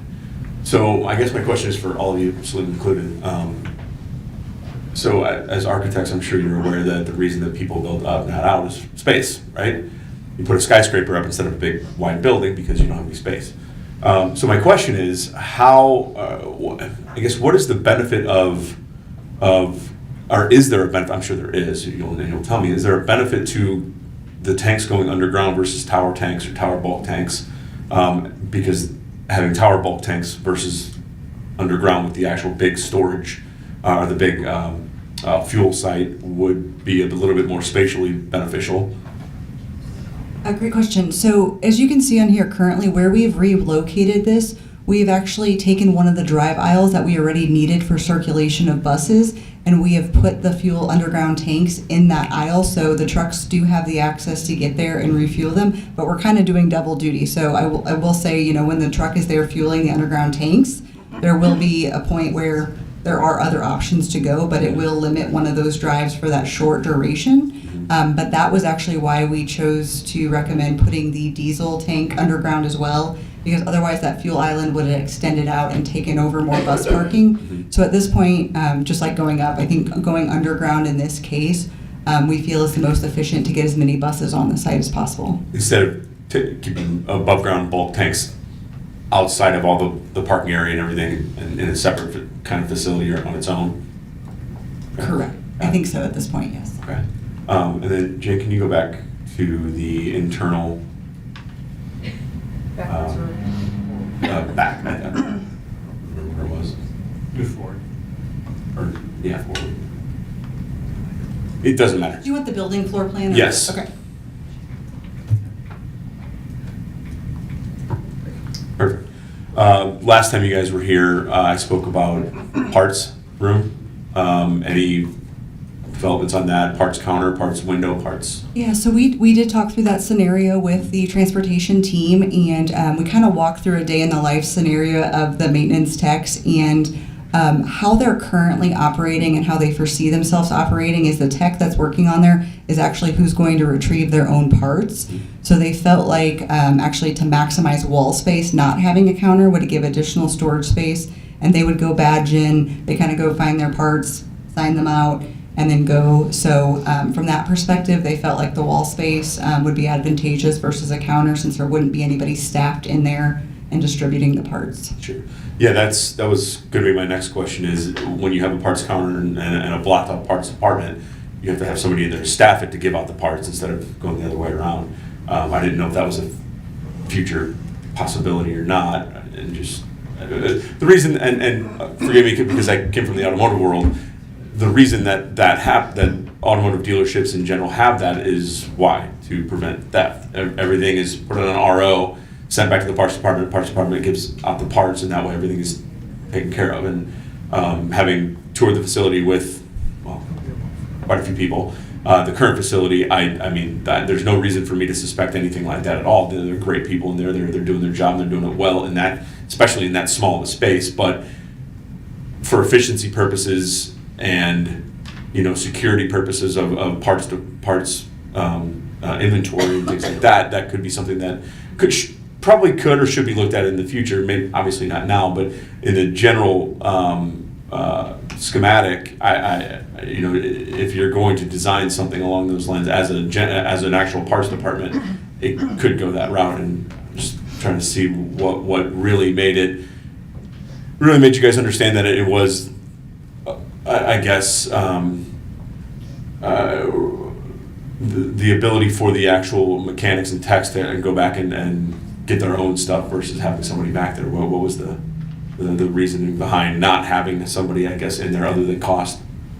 But to be frank, it's simply not a need in school operations, and we're no different respective to that. And so really the high value item, a lot of the items they stock are nuts and bolts, lights, all of those high dollar items. Yeah, all those high dollar items that you would have are really direct ship on as need basis, and they ship them directly. And working through the parts storage room with the team, it really wasn't something that they believed was necessary at this point in time, and it's highly unusual and uncommon across all big bus maintenance facilities across the state from a school district operations standpoint. Okay. What about tools? Sometimes those. Yeah, Megan can speak a little bit to that a little bit. Just to clarify, question regarding the tool storage as well. I mean, part of the reason that the tools are stored in that area versus in their individual toolboxes and having an individual tool is security. It's been my experience with almost every single car dealership in 5 states that security of mutually used tools is essential. So how are those going to be divvied out? What's going to happen with there? And because I mean, they had a small kind of open tool room in the current facility, and it was kind of, well, open to anybody to do anything. So is that procedure going to change? But also, how is that going to be operated in that specific tool room? I think we would probably need to clarify that a little bit with Ms. Simpson and the transportation team. Our understanding right now, as you can see, there are the 2 sets of double doors opening to each bay. Those would obviously all be lockable. So if it is not during the time where techs are there working, they could lock that down from an asset protection standpoint. Our understanding is also that a lot of the daily use tools are actually being stored out in those white bare areas between the green bus zones that they're using on a daily basis, that they're out there in the toolboxes. The larger tool storage is things really that's being used less frequently. Again, there's some tire storage in there. Some of those other ones that are more of a one-off that they're not using daily, but there would be that option to lock that down when they're closing that off, or we can talk to them a little bit more about that. But I think to date, they have not shared that that's been a concern in terms of protecting those assets. I mean, protecting those assets is my concern. I mean, there's a lot of very expensive tools that go in that place. So yeah, and that's a good point. And also, it's also on our understanding, just like a Chromebook or laptop, that's inventoried in a system, and the tools that are received specific for bus maintenance facility are also inventoried in, I forget the name of the system that they utilize. So that's something that's also trackable through the department. And because of it doesn't obviously look as like we have as much tire storage as tires that we have, so we're going to continue to store at the yeah, and I think there may be some code things that we're also required to follow, obviously, from fire a standpoint, from a fire safety standpoint. Figured. What's based on your experience, how would you expect, including alternates, not including alternates, based on your experience, how do the architects, I guess, is sorry, so how would you expect, based on your experience, as to using alternates versus coming back for a separate bid years down the road, versus what's your experience and the effectiveness of saving costs? So I guess just in general, this year things have started to get back to a little bit more normal in terms of escalation and inflation. We are back to, more in the 1 to 2% a quarter versus the 4% a quarter that we were seeing previously. So, we can account for probably 4 to 5% cost, just materials and everything every year that you would wait to do any project, just as kind of a baseline. The one thing that is a little bit unique here Because we are using a pre-engineered metal building system, the majority of the structural system is kind of already there. So with this extra bay, you would have a structural membrane, kind of a big T structure on the end there that would then just get duplicated one more time. So you would be adding additional material, kind of that width of the bay for some material, as well as the roof material. But there's always an economy of scale. So the cost per square foot you would see for this additional bay today is, say pretty confidently, is going to be lower than if you were to come back in a year or two and want to add one bay. Your cost per square foot is going to be significantly higher. They're going to need to remobilize, order new materials. You're going to have to redo some work because you're going to have to take off that final member or just put some doors in it, and then you wouldn't have that connection. I don't have the final data with me today. We could provide that to you, but there would definitely be a cost increase. A year down the road, it could be 10, 15, 20%, and then that would escalate over time.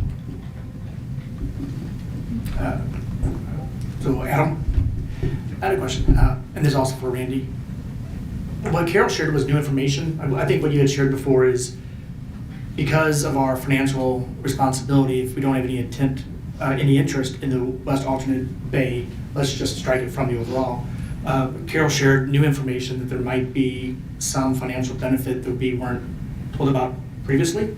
In light of that information, do you want to keep your motion, or do you want to, because it's new information that's come out, do you want to change the motion and say, in light of new information, let's hear, because there might be a future financial benefit that wasn't previously shared with us, a possibility? So I guess my question to the administration about this would be, Carol, you spoke of closing down some other facilities and moving operations here. Was that part of our Proposition S rebaseline that we did earlier this year? The point being, we can always build more to save money. The question is was that part of our original Prop S scope, or is that something we should save for perhaps a future bond issue down the road when we need it? Because right now we're starting from behind on the rest of the Prop S projects. We all know that. So keeping scope as tight as possible, I think, is critical. If that was part of the original Prop S, if that was Project 15 and we're only on Prop S Project 5, then I could see the benefit of doing it now. And to your point, and when we provided the information during the March 14th, I'm not on? Oh, I was on and then I turned it off. It was very effective. There we go. In response to your question, when we provided the board with the update during the March 14th, 2024 work session regarding the move forward for the Proposition S projects, we provided the review of all the things that have been presented. You are correct that this was not part of that, but considering, you have fresh eyes, a new evaluation, we had new ideas on how we can be strategic in utilizing resources and space and ultimately reduce costs. It seemed in our best interest to ensure that you had that opportunity to provide that service to the community in terms of overall utilization of resources. So from my perspective, the end game would be an added value that would be significant enough to justify any additional costs of an alternate that might be considered. I don't know if we can get into this here. Do you think there's a possibility that the sale of future real estate would cover the cost? I can't imagine that it would definitely be significant enough to cover likely the costs and provide a return, would be my expectation. We haven't, if there was a sale of future real estate, we would need to engage with a real estate broker per Missouri statute, and they would participate in marketing the property, and at that juncture we would have a better idea of what that value could look like.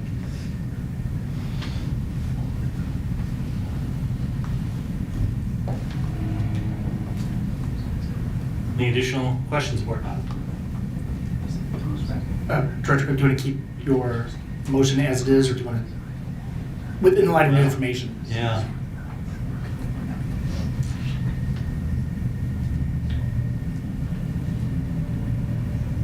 I'll withdraw the motion. We can talk further. It'll be second withdraw the motion. First and the second withdraw the motion, so the motion is withdrawn. Any additional questions overall, board? All right, so we're on a. I just want to say thank you for the presentation, and thank you for the new information that allows us to have a different vote than maybe what I came in here thinking about. And so I appreciate you adding that for all of us to be more informed on that. Thank you so much. All right, so we have a motion to approve the design, development, and release of the bid for transportation bus maintenance facility in Fuel Island. All those in favor say aye. Aye. All those opposed say no. Ayes have it. Next, board, I'd like a motion to approve the schematic design for the Francis Howell High School auditorium as presented. Second. All right, so first by Director Cook, second by Director Harmon. And before we get into the riveting presentation, we're going to take a quick 15-minute break for everybody, use bathrooms, everything else, and we will come back at 8:30.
back into session.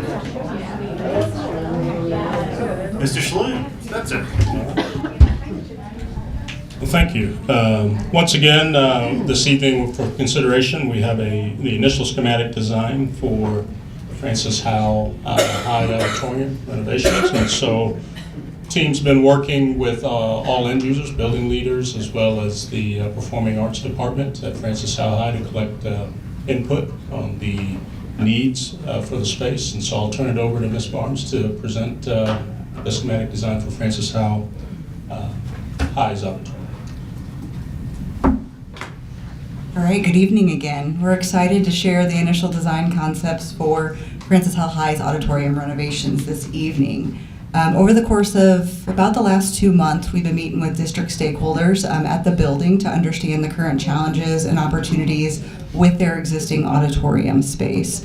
So to kind of start from the beginning, our first conversation was really a really great conversation, talking about some of the current opportunities that Performing Arts has at the building, and then also some of those opportunities or challenges that they are facing with their current facility that we're hoping to resolve as part of this project. So just to step back, to give a little bit of familiarity with the current existing conditions.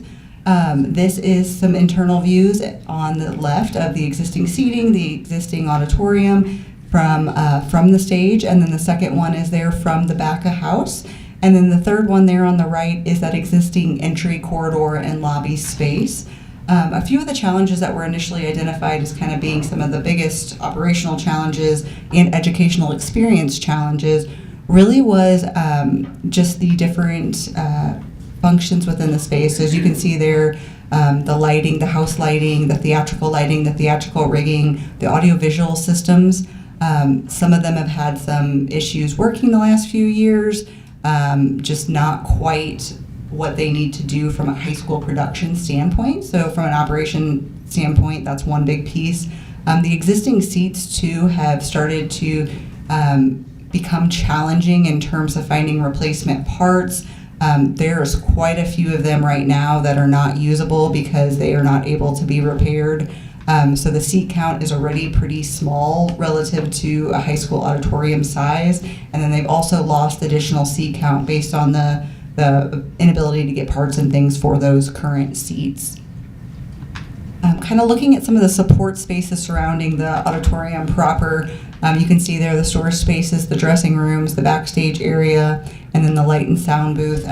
Starting to see a little bit of age and wear and tear on, like in the dressing room, the counters, those wonderful theatrical dressing lights, those have started to become a little bit obsolete and are hard to find replacement bulbs. Some of them are not working currently.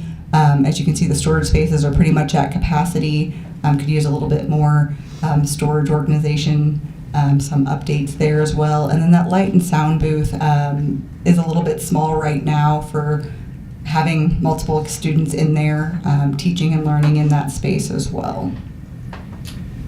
As we had those initial conversations and came back to them, as I mentioned, there was 3 primary priorities that really arose. There was a lot of things, there was a lot of wants, a lot of needs. But in terms of those high order of magnitude needs that they identified to really make sure that they can enhance the educational experience for students in that performing arts space, the increased seat capacity just to get everybody in that space. They said they are having issues with, they sell out however many performances they do. I know some of the middle schools and other district groups do use that and have a limit of seating, so that is a challenge to get enough quantity of parents and all that in the spaces so they can truly get that theatrical experience or band or choir experience as well. Again, those upgraded theatrical systems, just bringing those up, especially audio systems in there, have been a challenge. And then thermal comfort and new finishes, so just there's some sound issues with the HVAC unit that's there now that's creating some acoustical challenges within the space. That was identified as also battling those sound issues and the sound system issues there. So based on that input that we've gathered to date, we started to look at what those primary scopes were to really prioritize their needs today. Here you can see the plan as we walk into the space. Just to orient you a little bit, the auditorium is there on the right side. And that's going to be the basis for the scope that we're presenting and proposing tonight for that renovated space. Additionally, the lobby restroom have started to have some functional issues in there with the fixtures getting pretty dated in there. So that has also been identified as a need for just from a comfort, safety standpoint there to get some of the upgrades done there. And then, as I mentioned, there's been some acoustical challenges with the HVAC unit that's currently serving the auditorium. We're going to talk here in a minute again about seat capacity. That was really, I'd say, of all of them, the priority to try and get more seating capacity in that space. And with that comes an additional load, HVAC, mechanical cooling load. As we put more people in a space, we've got to increase that. So that has become a challenge as well. If we are to add more people, we are kind of at the capacity of that current unit. And we know we've got noise challenges to deal with there. And then finally, that entry lobby space right now, that has not been upgraded. And then also just circulation and access in there. One thing we're going to talk about here in a second when we get to seat count is obviously we're working within an existing, I'll say, box.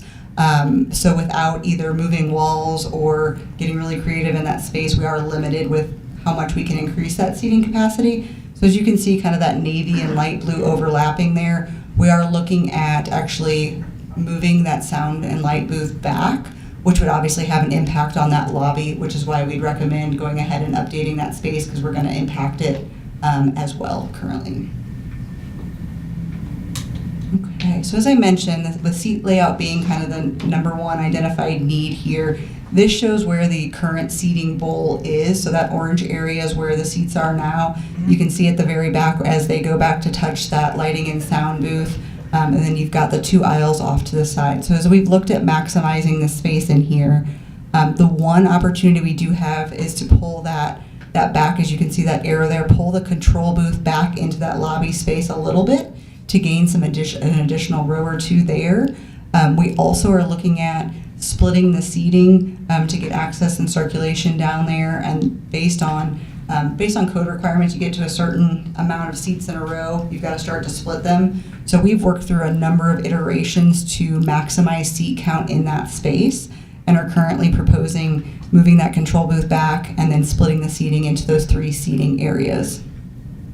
To look at that a little bit more detailed with the seats in there, that also does allow us to get some seats right there up against the control booth as we work through sightline studies of the space to make sure every seat we are putting in there still does have good quality sight lines to that stage. So currently, if all seats were usable and operational, they're at about 300, just over 300 seats. This new proposed layout would get us up to 366 seats, including handicapped or accessible spaces set within there. So that is the current proposal, and that's a pretty good increase for not expanding the space beyond moving that seating booth. So I know the school was really excited to see that increase there being proposed. Okay.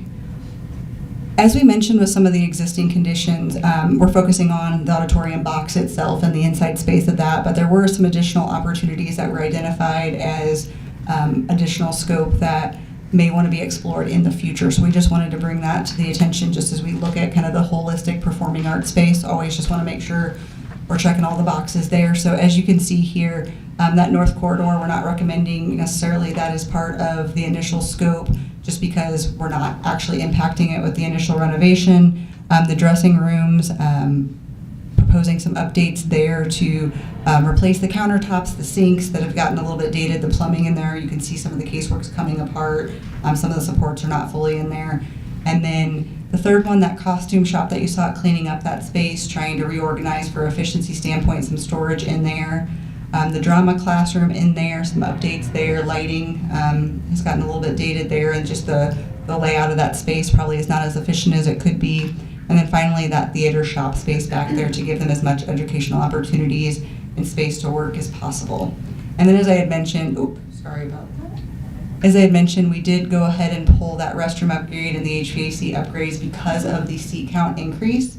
The HVAC upgrades were something we felt really needed to be handled. If we were going to increase the seat count, we did need to deal with that. So as things have been evolving over the last few weeks and months, currently what we are proposing is leaving the unit that is there to serve most of the auditorium, because it does have some life left on it, and then adding some acoustical isolation and vibration isolation to help with the noise concerns there, and then adding a secondary smaller unit kind of backstage to handle that, and splitting the zones within the auditorium versus going ahead and replacing the larger unit there to try and balance the cost there. Okay, so now getting into the fun stuff. So as we mentioned, really some of the school pride and performing arts there, we heard a lot about kind of just the mood and feel of the space when they walk in there. School pride wanting something that they can really feel proud about there. So what we like to do is we actually did a survey of the performing arts staff and department to get some input on kind of what they wanted the space to look and feel like. And so how we do that is we send out a virtual survey with different images, and we ask them to identify different words. So you see that all up there. I won't go into it in detail. But on the right side then, those words you can see kind of in the grayed out areas down there that talk about district branding and pops of color, elevated materials, a professional feel. Those were the words that really came and resonated to that group. And you are going to see tonight a difference in some of the design concepts between Howell High and Central, just from those different groups there to kind of personalize the space. So we started sharing some different options for what that space could look and feel like, obviously taking into account acoustics and then updating those theatrical systems as being a priority. So where we landed for Howell High right now really is all about pops of color. Because of the size of that space is smaller than the auditorium at Howell Central, trying to kind of not create a ton of wall elements because the ceiling is a little bit lower. So creating that colorful pop around there, and then doing some of that visual interest in the seats to get some movement there and try and kind of help the space feel a little bit bigger, and then keeping everything else overhead pretty simple, no ceiling elements, to try and keep that space feeling as big as possible. So this is the view from the stage. And then as you would come into that space, as we split those aisles, this would be the view up to the stage from by that control booth. Okay. And as we mentioned, we actually have another set of meetings with both of the buildings next week for both the auditorium projects to go through some of the sound and lighting systems and theatrical rigging upgrades to get kind of that final layer of input from them before we come back to you guys again next month. So thank you, and if you guys have any questions, happy to answer them. I was just wondering how long it had been since they'd had any updates in that area.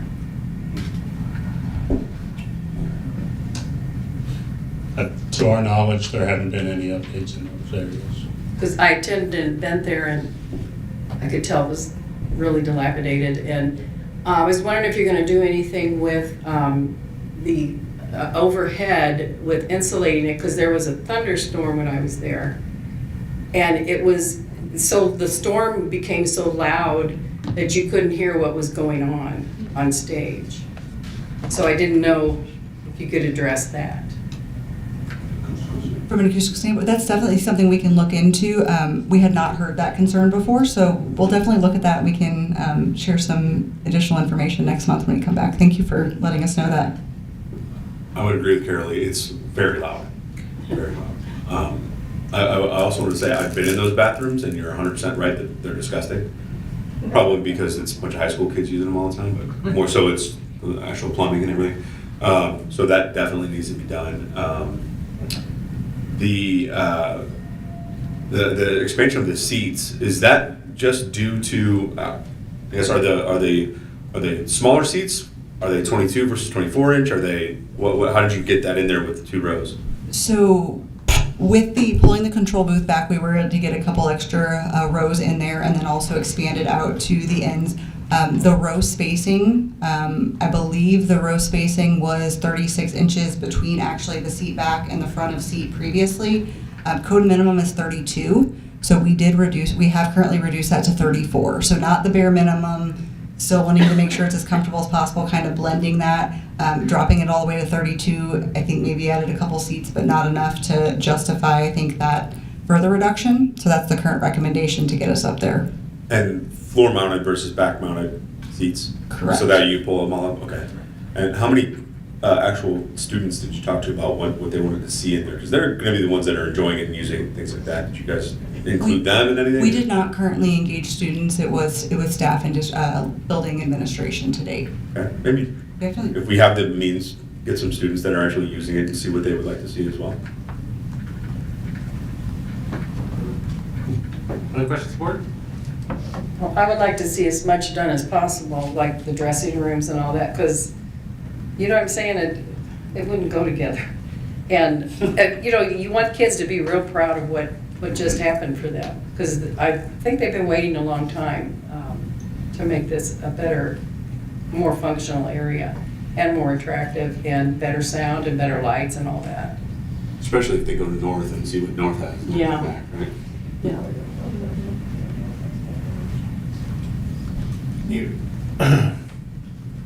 Seems to me that, if I understand the questions and answers correctly, that because we're adding more seating capacity, we need another HVAC unit. All of these things are substantial costs. Is there any reason we're not just keeping the existing seating capacity, which would negate the need for the new HVAC unit, and then we would also obviously recognize the cost savings from not building 66 extra seats? I think from a I guess building feedback where we started, seating count was their absolute kind of number one. If we can't do anything else, that's the one thing we want to do. So from a prioritization of scope, that is where we tried to funnel most of the budget to reconfiguring that and moving that control booth back. You know, that is a large part of the project budget. The other very large part of the project budget, and I can get this information for you before next one in comparison, the theatrical rigging, the theatrical lighting, those upgrades, and the AV systems for the space are a extremely large portion of the costs, because you will see in comparison between Francis Howell High and Central, Central is a larger space, and as you look at a cost per square foot and then a seating per seat cost of an auditorium, then the numbers per square foot does go down at Central because it's a larger space, because so much of the budget is dedicated to the AV and theatrical systems. That is taking up a piece of that, if that makes sense. Vice President Cook, I'll also add, you know, using the space for performances is one thing, but the schools also like to have that to use when you can do a class meeting. So to have your entire freshman or sophomore class within the space and within the current seating, it's a little bit shy in that building. It's something they cannot do, where the other two high schools are able to do that. And this gets them much closer to being able to have an entire class in there at one point. Then it becomes a lecture hall, a space that they can use for other instructional pieces as well. We'll also build on that. Specifically from a programming and an event standpoint, they're having to schedule almost 5 to 6 different productions on different days in order to get the full program executed in order to serve you know, the students as well as the general population there. As opposed to our other two high schools that have a greater capacity where their performances may be on 2 nights as opposed to 5 or 6 different nights. Is it also used as a shelter of any kind, or how does that adjust? Or is that not used? It's not used as a shelter.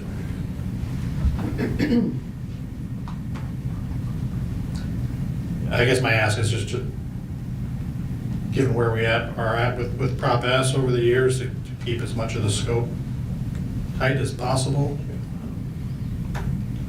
It's only natural that I think if you talk to people, they're going to tell you all the great, you know, things they want, and I would love to provide it all, love to repaint it, you know, but we have a finite amount of bond money and a very, I'd say, fragile relationship with the community regarding Prop S and the costs for it. I just think we need to be very frugal with the remaining funds. Is my We certainly understand that, but you know, what I would also offer is, I'm not sure if any board members walk the space, but there's inherent safety risks in there as well that are part of this work. I mean, we've got students that are having to for lack of better terms, jerry-rig some of the electrical to make the lights work in dressing rooms as well as in the auditorium itself. We don't have the systems necessary to meet a lot of the ADA needs for some of our students that are in those programs, such as the audiology loop in the space and just quality sound as well. So those are all part of the scope from a base standpoint, and also some of those additional opportunities. But to be clear, there were some asks that came from the building, and we vetoed those and are focusing on the needs.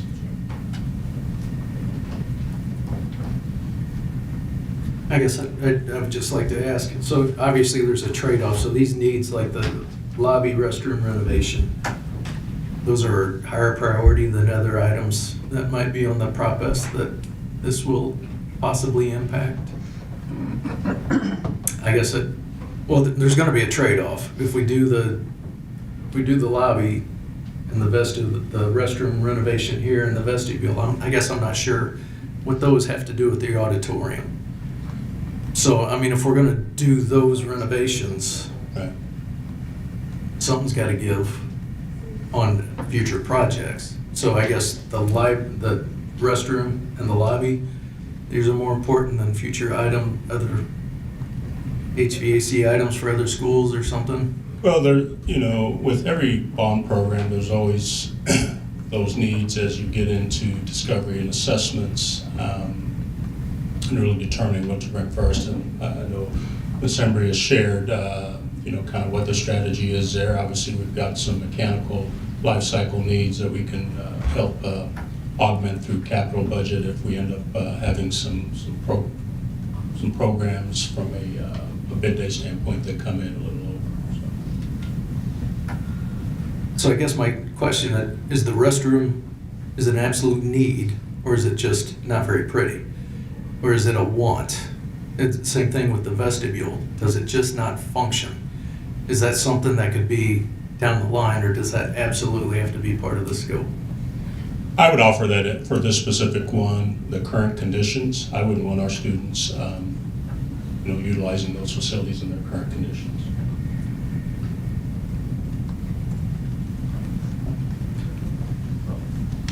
I would just add that I have seen those restrooms, and I agree with Mark that they are pitiful shape. Being generous, I think. As for the lobby, I'm not really sure. The lobby's with the daughter that goes to that school, I would agree with some of the commentary. As well as an alumni from that school who was at that building before all the construction update. I don't think that lobby area has been updated since I was at school, so that was a long time ago. So, and there's also damage that's taken place in there. I think it's been used as multiple uses over the years. I think you may even have maybe some baseball players warm up in there, and so you'll see some ceiling tile that's damaged and some lights that are knocked out. So it certainly needs the attention. We'd have a lost opportunity if we address the auditorium and our students and our community walk through the lobby to a nice new shiny auditorium that meets student needs, but we fail to address some basic amenities for that are supporting that space as well. Additional questions, board? All those in favor say aye. Aye. All those opposed say no. Ayes have it. Next, board, I'd like a motion to approve the schematic design for the Francis House Central High School auditorium as presented. Second. Mr. Schutzer. Yeah, we'll do the next song and dance again. This is for Francis Howell Central's auditorium. So I will let Ms. Barnes present. Give me one more time, and then Justin's going to come up here. So switching over to Francis Howell Central High School, you're going to hear some of the same considerations and needs identified here as well, and then a couple other ones that were prioritized here. Okay. Okay, so again, starting kind of from that start, we're going to look through some of those existing conditions just to orient ourselves all to the spaces. So again, starting from that stage lighting and rigging again, as Mr. Sletcher mentioned, some of those are dead hung rigs that students are having to modify that do have some safety concerns there that were brought up as something that they really wanted to see updated there. Existing seats, they do have a few that are broken there, unusable, definitely not to the same degree as at Howell High, but there are some there that are broken that they haven't been able to get parts, I believe, for as well. Same thing there. I don't think the theater entry and lobby have been updated. I don't think since that area was built there.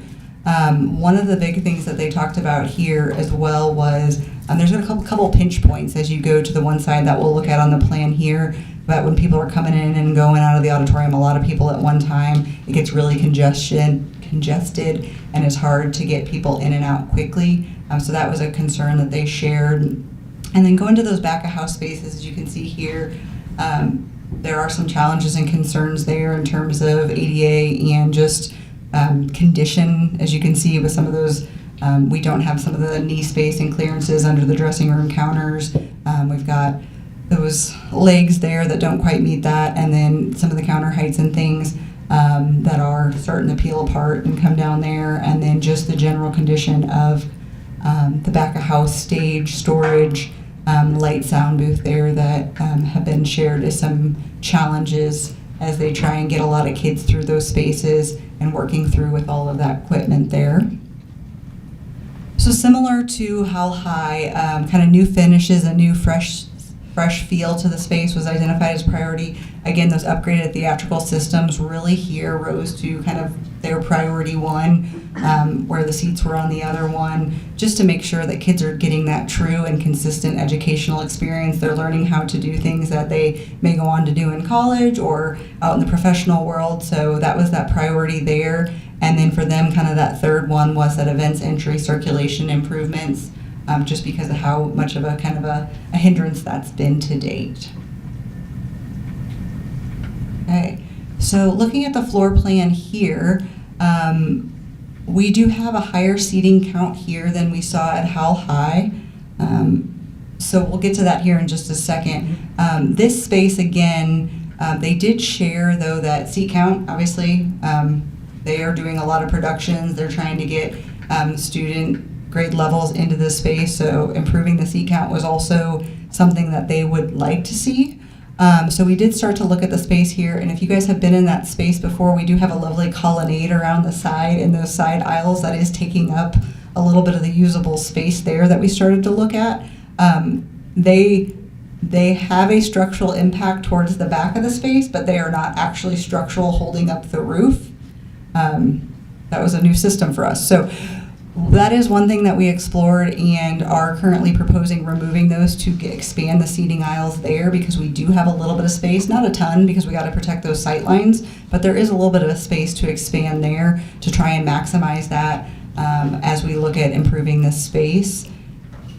The second piece, as I mentioned, kind of that vestibule area is really congested. So what we are currently proposing there is actually getting an additional double set of doors coming out to actually get people out another location. So as they're coming out, they can feed around in two different directions, hopefully try and relieve some of that congestion with just a little bit of interior wall rework and then a new set of exterior doors. I think they would have loved to have expanded the space, but from a trying to identify and kind of solve the root of the problem there, I think that's a pretty economical solution to help some of that congestion there.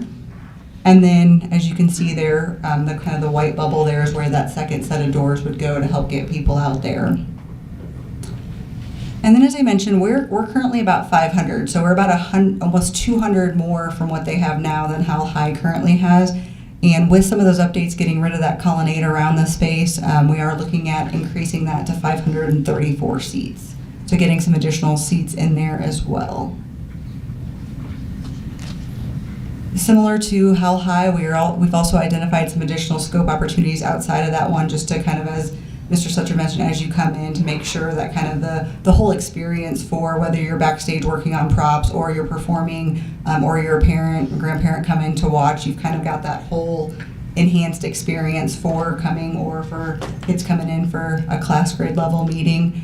So again, that lobby space besides the vestibule and extra door, we've identified that as an additional opportunity because I think it is a little bit newer than Howell High there. And then as we go through kind of those same things, so the dressing rooms, we've got the green room, they've got a green room space there for before and after performances, the drama classroom, and then that backstage storage and prop building area. We also did identify some HVAC upgrade potential there, but with the seat count, it doesn't trigger kind of the additional occupant load, so we have not identified that as a must-have if we increase the seat counts there, so that's something that could be explored if other HVAC improvements are done throughout the building at a later date. So here. Oops, we're a little behind there, sorry. Similarly here, we've met with building administration and performing arts staff, also some of the different folks there to really talk about how they want that space and experience to feel. A few different words popped out here. They really liked the emphasis of lighting for kind of that dramatic effect, some more of that modern feel. And where that transposed over to, as you can see, some little pops of color. They were a little bit less on kind of the intensity of color here, a little bit more on kind of pattern forms. So as you start to see here, the space started to shape a little bit different. We also have some additional volume or height in that space. So using some vertical elements on the walls and breaking that up with some light accents really made a lot of sense here. As you can also see that white band along the back, that's where that lighting booth is up there. We are having to, that is where the colonnade kind of died into back on that wall. So we've got a few modifications there just to clean up that back wall, but trying to keep that as simple as possible and the focus on kind of those side walls and the main stage. So your view from the stage here, and then bringing in just some of that navy there in the seats, but a little bit more subtle. And then the view from the audience here, again, a little bit of that subtle navy at the front, and then keeping the more vertical elements around the side there. Thank you. Questions, board?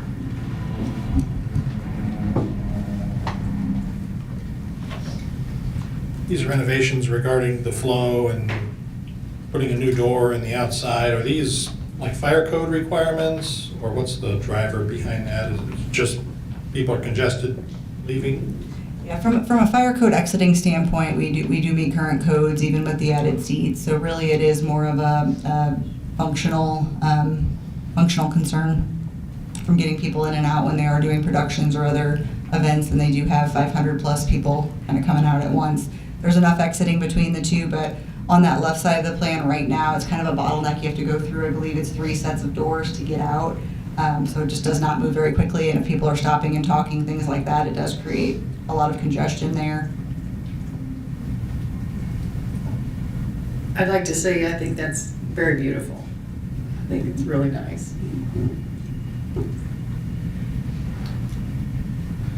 Again, I would just urge the team to look for places. I mean, I think it's always going to be congested, even if we add another door. So it was really worth the cost of doing that and getting into the exterior envelope of the building, and, which carries its own challenges. I know we're just in schematic design here, but similarly on the seating, you know, it would be, we're at 500 already, and what? Just out of curiosity, what's the seating at North? Does anybody know? A little north of about 650.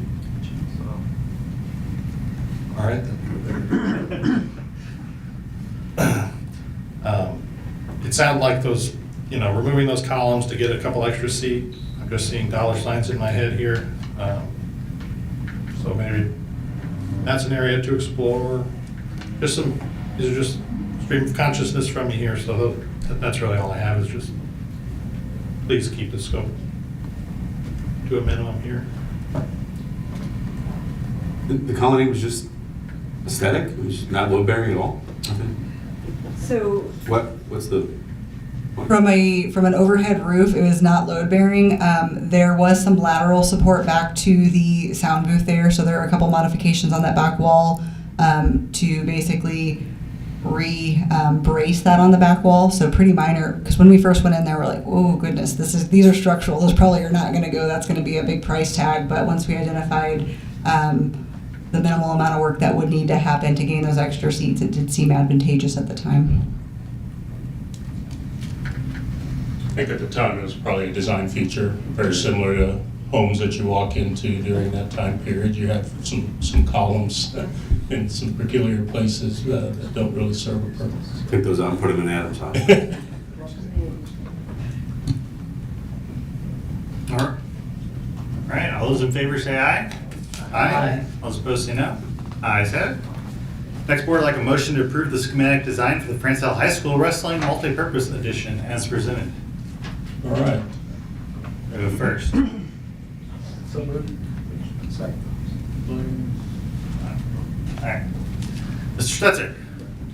Last but not least, Mr. Durham is going to present schematic design on the wrestling multi-purpose addition at Francis Howell High. And pending any questions, we would hope that the board would approve the schematic design as presented as we continue to work through the process and find opportunities for efficiencies and bringing the project as close to budget as we can. So, turn it over to Mr. Durham. Thank you, Mr. Stutzer. And first off, I'd like to say thank you for hanging in there with us tonight. It seems like we've been up here forever, but you guys have done great, asking good questions and being very engaged, so we do appreciate that very, very much. So we'll kind of start big picture here, and then we'll kind of focus into the plan as we get to go. So look a little bit about the existing conditions. Right now, we have about 2.5 mats in the existing auxiliary gymnasium. The students have to roll the mats out, roll them back up on a daily basis in the wintertime. It has a little bit of extra wear and tear. It takes a little bit of extra time away from the students from practice and those kind of things. So that was a big point of focus when we laid out the new space. There is currently a lack of mat storage. So when those are rolled up at the end of the day, they just kind of get put in a corner and they're still always in the way. It seems like they're just having to be worked around and things like that on a daily basis. And then site opportunity and some adjacencies to the athletic pieces. So let's start at big picture. We are starting in the far northeast corner of the site. So as you come in where tennis and football are and you come to that main north parking lot, the building addition here will be oriented right there on the far northeast corner. And you guys can see here, we do still maintain some of the athletic entrances to the building as you come in off of the north and also to the east, so that we don't have to necessarily get into those spaces into the new addition to gain access to the athletic storage rooms and some of that kind of stuff that are accessed from the exterior of the building. So taking some quick looks at what the exterior, we really tried to make this look very similar to the high school as it sits today, right? So you'll see a lot of, if you didn't know where the delineation was, you'd probably have a hard time picking up, where the addition starts and where the old building ends. But I will tell you, you can kind of see a black line on the rendering right there, and that's about where the addition starts and then moves to our left. So you can see that we're keeping the same height of the building, the same materiality, and a lot of the same look that is currently there. Looking from kind of the northeast back at the building, so kind of as you approach it from that corner, you'll see the addition here. We do have some windows, which are kind of a unique feature in a storm shelter, which we'll get to in a minute. So we do have some natural daylight, and it kind of just tucks back into the site very nicely. And as we move into the interior development, so we met with the staff, the AD, the coaches, and really worked through a lot of what they wanted this space to be and what they really needed. To the point where, we asked them what their wants were. They said 4 to 6 mats. I'm sure they would have loved 4 to 6 mats, but we didn't have the budget to do that. So what we did is we came to, they currently have 2.5, so we did settle back on 2.5 mats. They also talked about using this space for other purposes throughout the school year, and that's a great way to kind of use that extra square footage that we're going to give back to this building. So not just for wrestling, but a true multi-purpose space. We could use it for cheerleading, dance, on a daily basis for PE and other activities. So the things that we looked at more were on top of wrestling as a multi-purpose space, and even for PD on days. So what you see on the left would be kind of your winter sports. You'd have the mats rolled out. They would be used on a daily basis.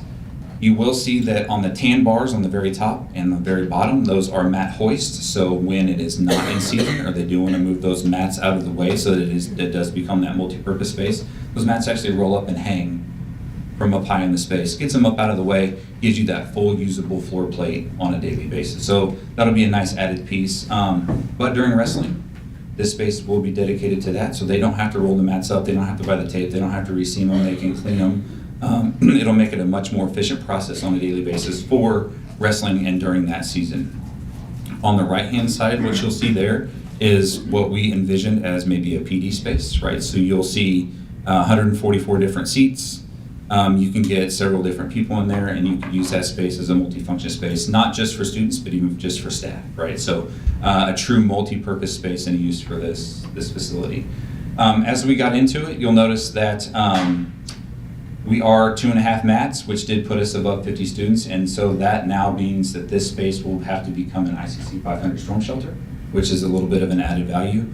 So when we have to do that, when we get over 50 students, we do have to provide that type of space. It is per code, and when you do those spaces, you have to have restrooms, mechanical, and electrical as part of that. So kind of a space breakdown is you've got about a little over 4,000 square feet for the wrestling facility itself, and then you've got those support spaces and a corridor that does provide egress and some structural separation for what we have to do for an ICC 500. They have to have separate structures, so if one falls away, the other one will still stand. There's some code implications there. So not only that corridor serves for egress, but also for a structural purpose for us as well.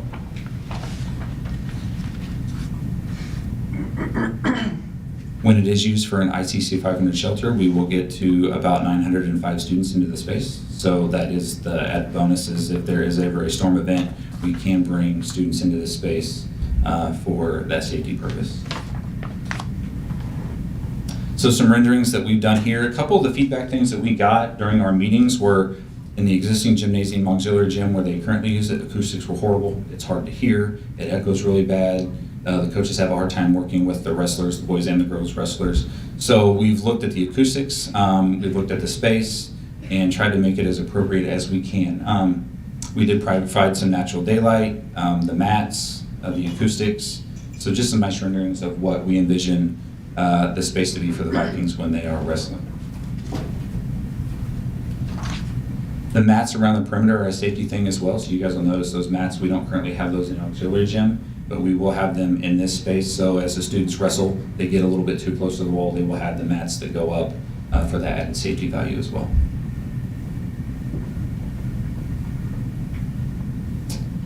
And with that, that concludes our SD update. You guys have any questions? Questions, board? Explain the windows. Yeah, so windows are a little bit unique for us.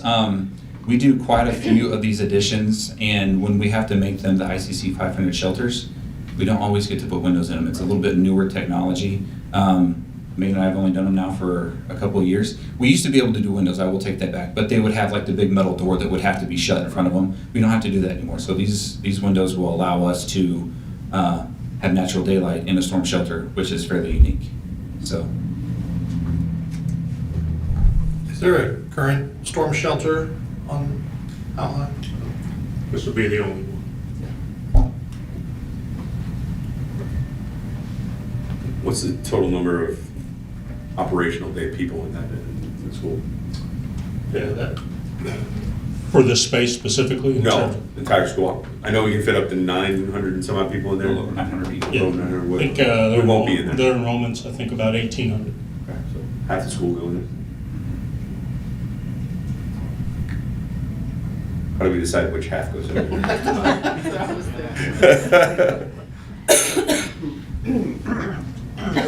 draw your name. Right. It's an issue that. Other questions, board? All those in favor say aye. Aye. All those opposed say no. Ayes have it. Next, board, I'd like a motion to approve. Thank you very much. Thank you. Next, I'd like a motion to approve the tax rate as presented. So moved. Second. The last questions on tax rate, board. Any last comments, Ms. Embry? I think we've shared it all this All right. evening. I check. All those in favor say aye. Aye. All those opposed say no. Ayes have it. Board, I'd like a motion to approve the safe school analysis proposal as presented. Second.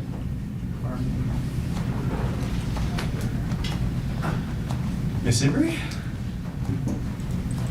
Well, I have to share I've used this word to describe this to someone else, so I'm saying it here for the whole group. This has been a bit of a magical experience for me. Things don't usually just fall into place and feel so right, and so I'm telling you that's the space from where I'm coming. I've posted for you this presentation. It's very brief. It outlines a recommendation from a gentleman named John McDonald.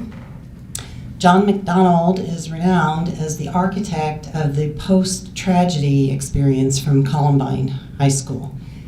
And interestingly enough, I met him in July. I was at the DESE Commissioner Conference, and I attended a safety presentation because we have been talking about what will we do, what's the right thing in Francis Howell. And so I met this man, and the reason he was presenting is because he has relocated to the state of Missouri from Colorado, and he has gone to work as the chief operating officer for what is referred to as the Missouri School Boards Association Center for Education Safety. It's a statewide school safety organization, and they dedicate themselves to all aspects of emergency planning and helping schools keep students and staff safe. So I did post some of that information on board docs for you. I also have a little bit of background for you. The thing that makes this opportunity unique, oftentimes you have a variety of vendor opportunities where they are interested in selling you product, and there are great vendors, there are great options for product. These are people that would come in as consultants. They have no gain other than keeping people safe. And so they would come in, Mr. McDonald would partner with a woman by the name of Marianne Peratt, I think I said her name right, and also a gentleman by the name of Michael Eaton. So these are also people with great reputations. Ms. Peratt has a master's degree in social work. She is a licensed clinical social worker and a certified addiction counselor. For the past 18 years, she spearheaded the way schools respond to potential school violence. She was part of a multidisciplinary team of experts who created a threat assessment tool, and the tool streamlines the process of threat evaluation, risk mitigation, safety planning, and service referral, yielding a consistent and informed response to threats of violence. So this is beyond the physical, it's beyond building structures or cameras or other devices. It includes that, but it goes into what other supports do we need to be providing our students as we support them in all ways instructionally. The other gentleman's name is Michael Eaton, and he also has a great reputation. He served as the Chief Operations Officer at the San Antonio Independent School District. He has vast experience. He served as the chief of the Department of Climate and Safety for Denver Public Schools, so that's the largest district in the state of Colorado, serving 91,000 students, 15,000 employees, and 208 school buildings. In his capacity, he led 145 officers and administrative professionals, providing 24/7 safety and security services. And so my point is that it's just this magical team that's pulled together to do good things for public education. So I engaged with Mr. McDonald and asked him, is this something that could be provided to our district? And so he did provide me with this recommendation in terms of what the focus would be. And I've thrown together these slides just to run through that with you. So we know that safety of our students and educators it's the talk right now, right? And it matters not where you live or who you are. We are all dealing with the same circumstances every day. And so again, beyond the physical, I mentioned that this is from the Center of Education Safety with the Missouri School Boards Association. My understanding is that they are not limited to helping in Missouri, that they will go beyond the Missouri boundaries to provide the service to keep kids and the staff safe. So I mentioned on that slide, oh Jane, I did it again. There we go, I did it. Oh, I'm so proud. So I know that there was interest that we engage with the St. Charles County Police Department, and I did have opportunity to do that towards the end of August. I met with Captain Chris Hunt and Captain Kathy as well, and shared with them about this unique opportunity that we have to bring in these consultants for a low dollar to assess everything in our district. And they have done a phenomenal job of supporting Francis Howell School District and many other districts in our community, and they are absolutely committed to that engagement. This would not be anything that would interfere with that. This would be both and. They appreciate that having a second set of eyes would be a valuable thing, and that this is truly beyond the scope of the work that they would do, but that they would continue to support us however they could. I committed to them that any involvement with any third-party consultant would include engaging with them to further understand their perspective and other opportunities that they have already potentially observed for us. And so that work would continue. So these are the 4 objectives that Mr. McDonald identified, and that includes reviewing all of our current safety, security, emergency management plans, the physical safety infrastructure, the behavioral threat and risk assessment programs, and a review of mental health support programs. Under each objective, these are the actual areas that they would focus in on, and again, not just the physical structures, but all the other resources that could potentially be available. So identifying resources, but then crisis management plans and practices. They would review all policies included in this too, just to make sure that we had a full package of what we should do. Reviewing our MOUs, memos of understanding, or intergovernmental agreements that we have with other governmental agencies for that first responder work, and then also taking a look at our school resource officers and the personnel that are allocated at each of the school levels. The second objective, again, is that physical infrastructure and providing a comprehensive view of that, including other options for technology, whether it be video surveillance or access control, that kind of thing. And then on the behavioral threat and risk assessment programs, conduct that thorough review of all that we provide currently. And we do a lot of things for our kids. So I'm not suggesting that we have deficits. I'm hoping that we're affirmed in many of the great things that we're doing here, but that we're also provided a roadmap of ways we might enhance what we're doing for kids. And the last one, provide the analysis of those mental health supports at elementary, middle, and high school levels so that the wraparound services meet our needs. So the final report, he indicated to me that once we have approval, that we would move forward with this. They'll get this visit on their calendars. Mr. Mark Delaney will assist me in engaging with building leaders, department leaders, as well as other staff that serve as resources to provide safety measures for kids, and then we would provide them with advance information that they'll review before they join the team, and when they come in for their building visits, they'll be well equipped to do a quick review of everything. He indicated that likely the report would be back to us within 60 days of them concluding their site visit. So that's a quick turnaround as well.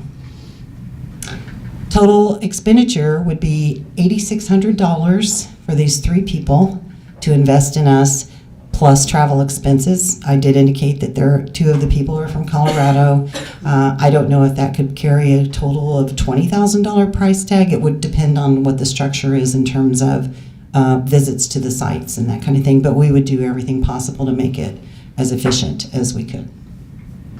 So that concludes my magical moment at the podium this evening. If you have any questions for me, I'd be happy to answer those. Questions, board? Who would then be the lead once they generate the report?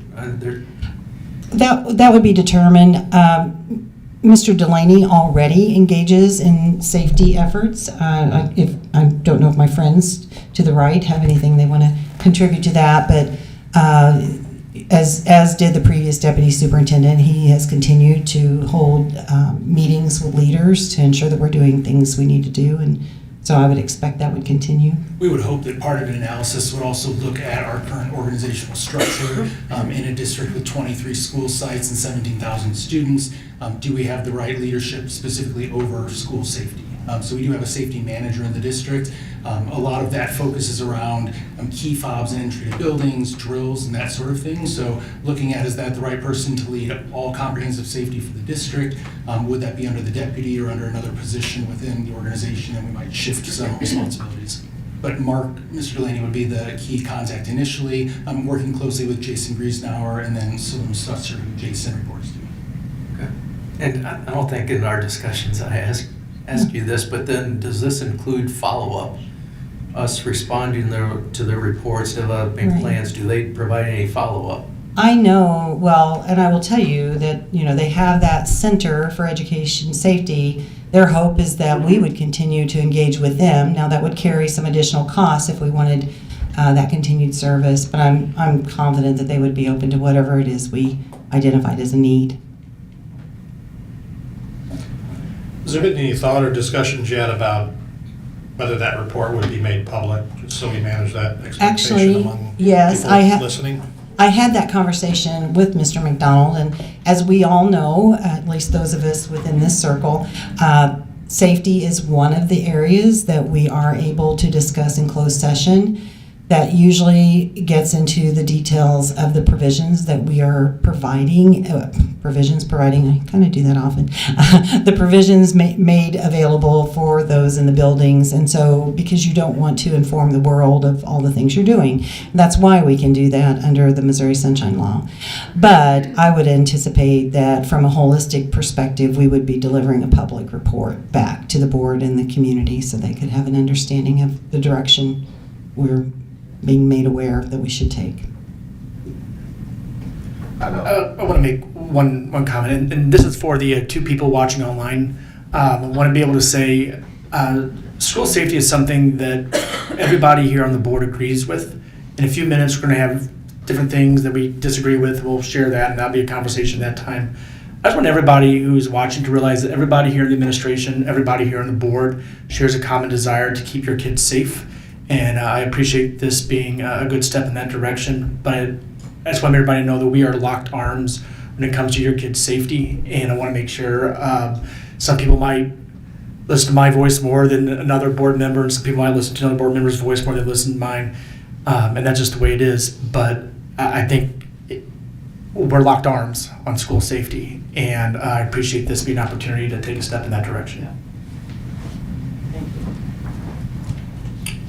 All right, board. All those in favor say aye. Aye. All those opposed say no. Ayes have it. Board would like a motion to approve the financial report as presented. Second. Tronder. Simbury. This is going to be a 69-slide presentation. I'm teasing. Everyone's tired at this point. Take another break. Yeah. Dr. Rumpus just looked at me probably with an eye. Okay, we'll journey through quickly. So we do not have a budget amendment for you this evening, but I do want to comment to you about the progress on the bond underwriter request for proposal, or I should have said request for qualifications, and then remind you of our primary focus areas in finance and operations. This is a repeat, basically, of that which we provided you previously. Nothing has changed in that because we have not processed any budget amendments. We are working diligently. I've engaged with Mrs. Walsh, our new Director of Finance, in a significant way, and we will continue that process. And our goal is to provide you at least a partial budget amendment recommendation in November. Whether or not we're able to land, in October, we'll bring you an October amendment. Whether we're able to land any piece or part of salary and benefits at that juncture will be determined by our ability to work through the data. So this is unchanged from last month. I've highlighted that for you. And again, we can never focus on the current year projected ending fund balance percentage. We have to always, always look out because, as we know, things change and they always will. And again, reminding us that we are cruising toward that 18.76% ending fund balance percentage a few years out. So the health of the district is the long-term play, not a one-year moment in time. The bond underwriter request for qualifications, we did let that recently, and we had a deadline for questions today, and no questions came forward for that. We anticipate sealed proposals being submitted by September 26th at a particular time of day that day. We have an interview date scheduled for October 1st in order to bring you a recommendation for bond underwriter October 10th. And this is not something that has been bid out in a number of years, a few decades, and so this is just an opportunity to make sure that we're receiving the best service we can for the district. This reminds you of our journey, and I won't belabor this by reading through it, but just keeps you informed of the work going on behind the scenes and what you might expect coming forward, given that this is our business meeting where you're asked to approve things for us. And so I will highlight the auditor work is scheduled and moving forward. Ultimately, we'll bring you that recommendation no later than the December board meeting, and we'll always keep you updated on all those construction projects that are moving forward. So that's the end of that presentation. If you have any questions, I'd be happy to answer them. Questions, board? I mean, just make the one comment. I don't know, probably a number of months ago now, we refinanced some of the Prop S bonds and saved $2 million or so. Yes. Just to continue with making sure whoever we have as bond underwriting is continuing to look at the debt service and the bonds so we can see where strategically there might be some good options for the future. And that's perfect. That was part of the expectation that they would provide any ideas or affirmations of how we're currently structured or ways that we could take a look at doing things differently. So that's great. Thank you. Board, all those in favor say aye. Aye. All those opposed say no. Ayes have it. Board, like a motion to approve the purchases as presented. Under. Second. Cook. All those in favor say aye. Aye. All those opposed say no. Ayes have it. Board, like a motion to approve the music insurance renewal as presented. So moved. Any discussion on this one, board? I would just like to comment and thank the administration for answering the questions regarding the music insurance program, who it relates to, and coverage and everything. So the public has a little more knowledge on it. So I appreciate that. All those in favor say aye. Aye. All those opposed say no. Ayes have it. Or like a motion to approve the stop loss renewal as presented. So moved. Second. Discussion, board. All those in favor say aye. Aye. All those opposed say no. Ayes have it. Next, we have a report on community stakeholder survey presented by Ms. Joltz.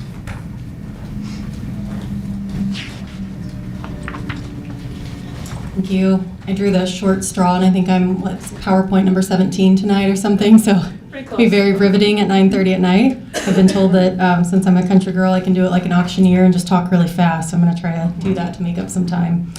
So first, just a little bit of context. This will look fairly familiar to those who've been engaged in our board meetings. We do this survey every year, so I think this is my third or fourth year presenting. I think we took a pause right after or right before COVID, and so right before the end of last school year, you may remember we distributed a survey to get feedback from the community. It was sent via email to all parents and guardians, staff, and all community members who are on our online subscribers list. The survey was also posted on the district website, and so tonight we're just going to go through a high-level overview of the results. So here you will see the survey was open for just over 2 weeks from May 24th to June 10th. The purpose of the survey every year is to help us understand what the district is doing well, in addition to the opportunities for improvement. We wanted to know how to best engage our community as we move forward and use that information to inform the next strategic plan. And I want to say up front, as we do every year, that we recognize this is not a scientific or normed survey. The pool of people who receive it is limited. But what is important is the general themes as they serve as an indicator of the overall culture and climate and the direction that we're moving.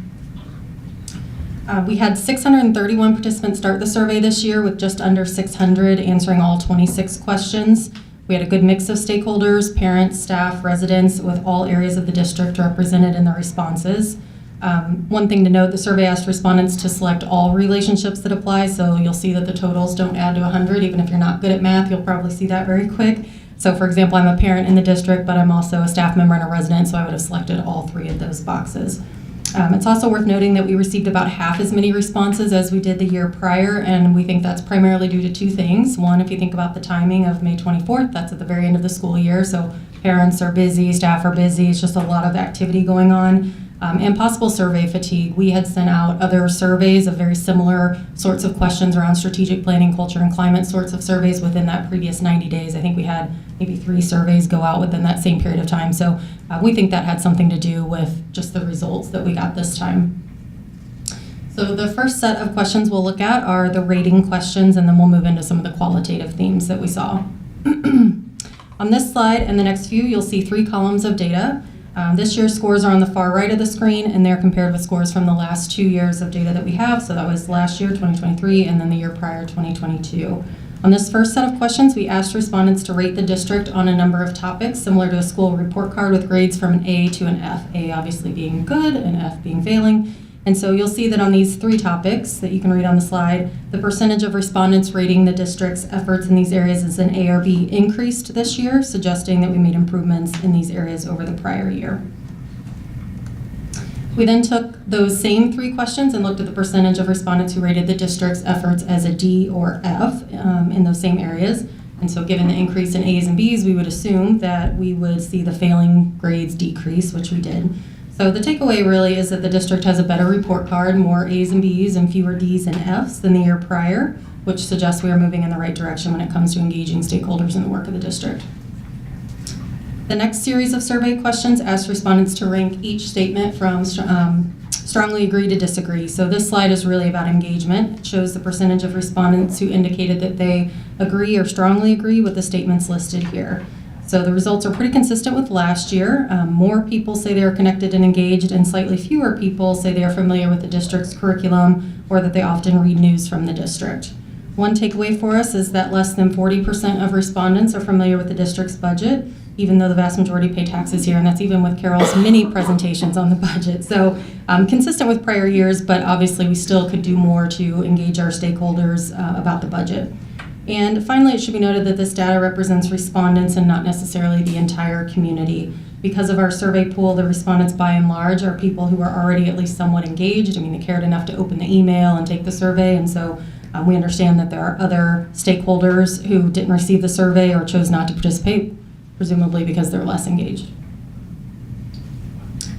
Moving on to our next set of questions. So on this slide, the district made improvements in 3 of the 4 areas over last year. A strong majority of stakeholders agree that Francis Howell offers a high-quality education and prepares students for the future. But you'll see that slight dip there from 72 to 71% when it comes to preparing students for the future. And we did not ask follow-up, so I can't say why that little 1% might be.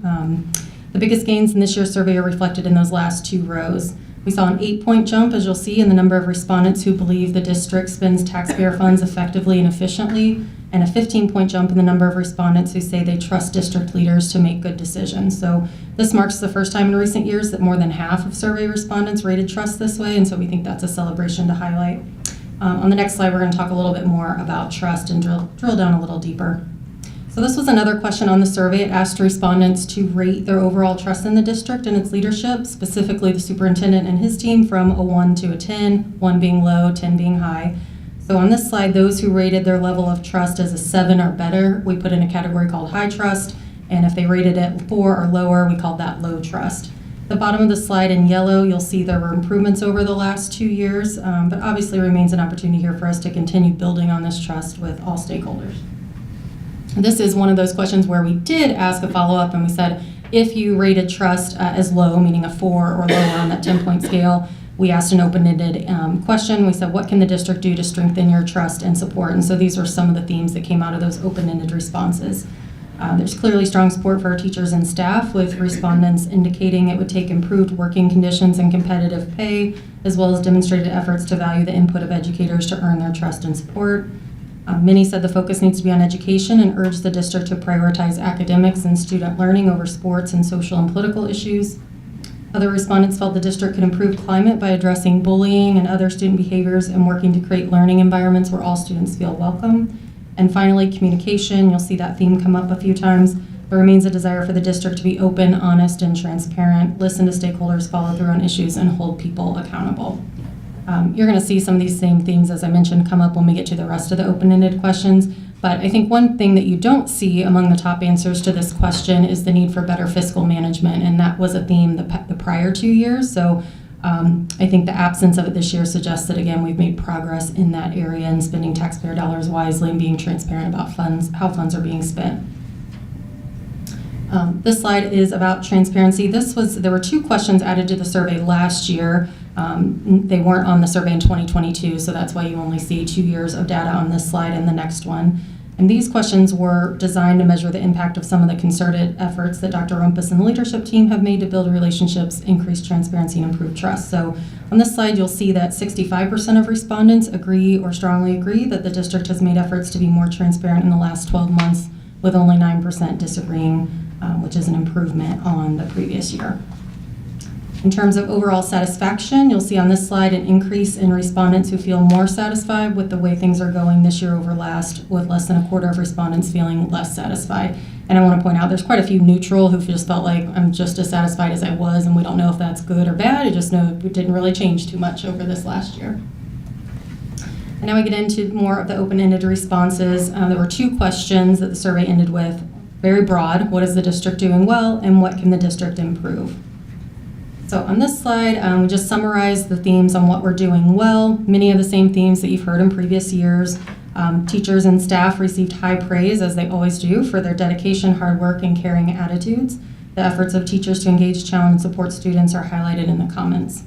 In terms of academic and extracurricular excellence, comments expressed satisfaction with the education provided by the district, mentioning academic rigor, STEM programs, and a wide variety of elective and specialized courses, including AP classes. Respondents also appreciated the variety of opportunities students have at Francis Howell with regard to sports, band, and various clubs and student organizations. Communication and transparency was a theme throughout the responses, with most stakeholders acknowledging the positive steps that were taken over the past couple of years. Specifically, the Citizens Roundtable series and the Citizens in Our Schools program were mentioned as positive examples of trying to be transparent and involve stakeholders in the community and involve them in problem solving. Providing high school students with classes to explore different careers is highly appreciated in the responses, and other comments touch on the feeling of safety in the school environment and measures taken to ensure physical and emotional security, including having SROs in buildings. In terms of leadership and administration, the superintendent's active involvement and transparent leadership are frequently mentioned in the survey responses as positive aspects. The competence of school administrators and district leadership team are also recognized.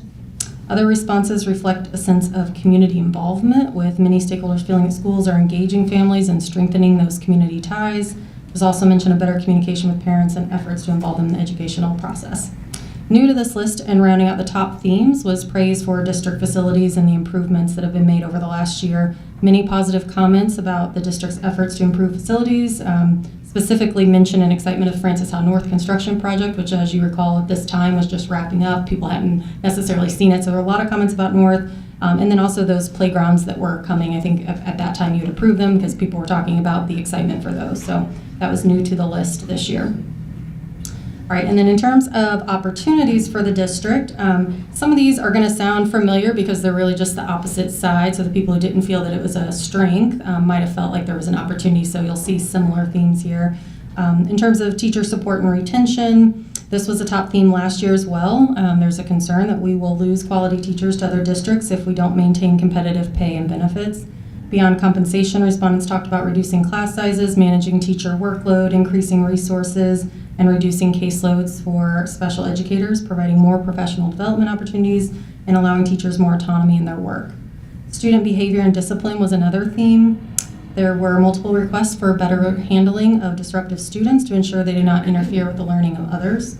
Many respondents suggested implementing stricter cell phone policies to reduce distractions and improve focus in classrooms.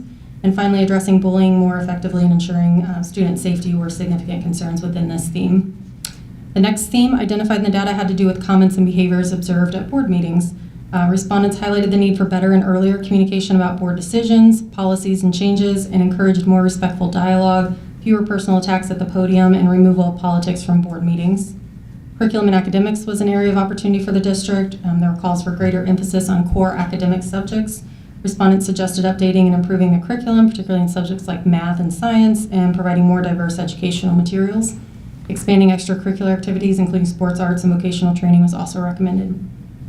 Improving school facilities, including classrooms, playgrounds, and overall building maintenance was frequently mentioned, as well as ensuring all buildings have up-to-date technology and resources. Respondents want to continue to see opportunities for parental involvement in schools and opportunities for meaningful community engagement.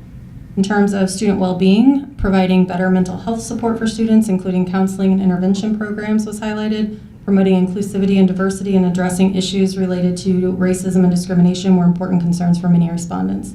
And for our final theme, improving operational efficiency was suggested. Other comments urge the district to continue responsible spending and avoiding unnecessary expenses. As fast as I could go. I don't know how I did. A lot of words in a short amount of time. So I'm going to turn it over to Dr. Rumpus just to talk through some next steps as they relate to strategic plan. Do you want to come up or stay there? Yeah, Board, I'll just quickly add, we celebrate the positive feedback that we see in there, and then we also recognize, though, that it's an area where we continue to have a lot of opportunity to improve. The ratings that improved in last year's survey, and again this year, we do believe are related to intentional work that we've been trying to do as a district. We knew that during the pandemic, we had lost engagement with a lot of our stakeholders, and so we knew coming out of that, and as a new leadership team, that we really had a great opportunity to build relationships and improve engagement, communication, and transparency, and that's been a goal of the board along with the leadership since we came into these roles to do that. And we really try to do it in a variety of different ways, and believe that we're seeing some of the benefits of what we've done. This year, we'll continue to focus on that and really try to identify opportunities to engage more stakeholders. We frequently recognize that our parents, the patrons that we have the most access to, are the most involved. And this is a large county with a large Francis Howell community. So how do we continue to reach out to our patrons who are not parents, who need to understand the work that we're doing and to get input from them as a group? A big part of that will be through the strategic planning work. As you're aware, next month we plan to bring draft goals to you to get your input and to finalize that in November. And that'll be an opportunity to continue to engage stakeholders as we move forward this year. We also plan to continue our community roundtables this spring. A lot of this was about communication, and lately with some of the safety concerns, we've been talking about communication. What does that look like from the building and the district level? And we think it would be a great topic to really get input from our stakeholders. Specifically, how do we communicate well? How could we do better? And again, how do we reach the broader community who is not just our parents and our staff members? So again, we recognize this is an area that we can never stop trying to improve and have to find opportunities to engage in better in different ways, and look forward to partnering with you and with our community to do that. Questions, board? Thank you, Mrs. Joels. Now we have our academic update with Dr. Buckman. Another presentation. I'll talk fast too. I'll stick to my notes, so I do go fast. We have our annual academic update for you tonight, as always. When I get started, I like to give a little shout out to our Director of Data Assessment in High Schools, Dr. Angelina O'Neill and Zach Brady. It's not lost on me how much work they put into taking those raw numbers and putting it into a fashion that is helpful to others. Start with that. As you know, DESE is now using MSIP6 as our accountability system. Under the system, districts are measured against performance metrics, which are the student outcomes, and then also our continuous improvement metrics. And that's what assesses the quality of the work that we're doing to improve our student achievement. All of the information is put together, and that's what determines our APR, or the annual performance report, which informs our accreditation and classification decisions. The performance metrics shown on the slide make up 70% of our APR, and then the continuous improvement metrics make up the other 30%. So tonight we'll talk about our academic achievement, which is how our students scored on the spring of '24 MAP and EOC assessments. We don't have the growth data yet from the state, so I'll share that with you in a few months when we receive that data. We will talk tonight about our Success Ready students, so that's our college and career readiness assessments, ACT, and then also the completion rates of our AP courses.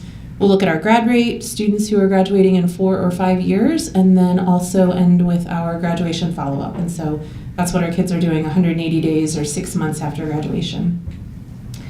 As I mentioned, DESE hasn't provided all of the information that we'll get over the course of the year, but we're bringing it to you a little bit earlier this year than we have in the past. We don't have data from other districts yet, but we'll be able to share with you how we did compared to previous years, and then also how we did compared to the state. We'll start by looking at our English language arts proficiency. So this is our data around MAP and EOC tests. The slide shows our overall performance for ELA combined into a single data point. So this is the assessment given to all of our students in grades 3 through 8, and then English 2, which they typically take in 10th grade. When you're looking at the charts, there's a lighter blue bar that represents the overall Francis Howell student. The dark navy bar represents our students who fall into one of the state designated student groups. So those are our students who have an IEP, students who are direct certified, Hispanic students, African American students, and then those students in our ESOL program. And then the gold bar on the slide represents the performance of the average Missouri student. So a typical Missouri student, that's where they're performing. When you look at the data, one thing that you'll notice is that students who fall into one of the state designated student groups, so that navy bar, they're performing almost as well as the average Missouri student, which is a huge celebration.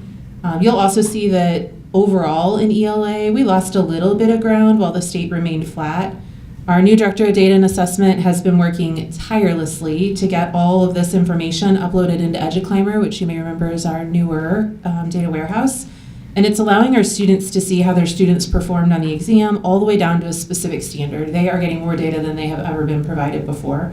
We're working to analyze some of our internal assessments, our priority standards, and then that state assessment blueprint to make sure that we're focused on the right standards each year. We believe that some of the work we're doing will have a positive impact on this data specifically. This slide shows the data of our students, the typical Missouri student, and then for each specific test given in ELA. So it takes the previous overall and breaks it down. We've also included a column showing the performance of our students who fall into the 5 student groups that I mentioned on the previous slide. And then in the chart, the left-hand column is our overall student performance. When you look at this data compared to last school year on the state assessment, we saw gains for our 3rd graders, 4th graders, and 8th graders when you look at all students. And then when you're looking at our student groups, we saw gains for our 3rd graders, 5th graders, 6th graders, and 8th graders. Our English 2 proficiency rate for all students and student groups is really a reflection of the ongoing curricular work that those teachers are doing. Last year, you may remember, we purchased a new grammar resource, K-12. This year, we're providing additional learning opportunities for our teachers around this resource, for our K-8 teachers to be sure that they're able to use it consistently and with fidelity. This chart shows our overall district performance in the area of math. So this would include our students in 3rd through 8th grade, and then also our Algebra 1 and Algebra 2 students. This was the 2nd year for that small group of middle school kids who took the geometry EOC. As you can see, we saw a slight increase from last year. And then this slide shows the Francis Howell data compared to the state for each of those specific tests. A few math reminders I give to you each year. So 6th grade data is all of our 6th grade students. When you look at 7th grade, most of our students take the MAP test, but there is a small group of advanced students who will take the Algebra 1 assessment. And then in 8th grade, again, most of our students are taking the MAP test. About 30 to 40% of them will take the Algebra 1 EOC, and then that small group who took the Algebra EOC in 7th grade will take the Geometry EOC in 8th grade. That small group taking geometry, it's about 138 students, so it's small. But they're the same group of kids who go on to take the Algebra 2 EOC when they get to high school, because we're required to give a math EOC to all of our students in high school. So if they take Algebra 1 in middle school, then they take Algebra 2 in high school.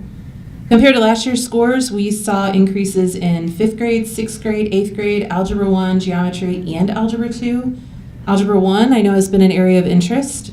They saw a gain of about a little over 5% for all of our students. And then Algebra 2 really shined with a 10% gain over last year's data.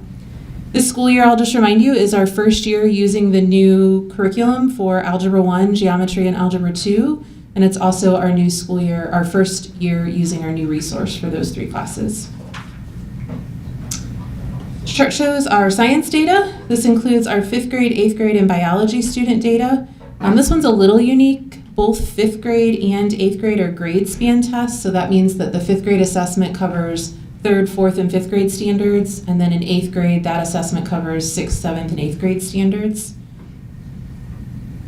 We saw a little drop in our overall science scores when we dig into the assessment. On multiple tests, there were some standards that had changed from the previous blueprints, and so we're working with our new science content leader to dig into that data with our teams to make sure our teachers have the right information as they're working through their instruction this year.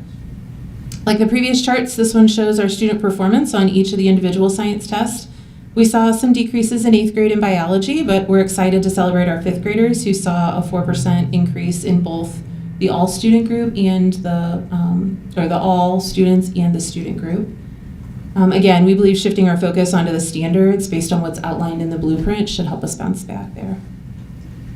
And then finally, we'll wrap up with our social studies data. This one's a little unique in that it's only one assessment. It's the government EOC that our students typically take in their junior year. It's a newer assessment, which is why you only see 4 years of data on this chart compared to the previous charts. You'll notice we've seen consistent growth in the last 3 years with just under a 3% gain last school year. And then just again, like other areas, we continue to outperform the average Missouri student, and our student group performance is above the average Missouri student. So all of that was tied to achievement, the first indicator, academic achievement. The second indicator is our success-ready students. So this is the measure that tells us if our students are ready for what's coming after high school.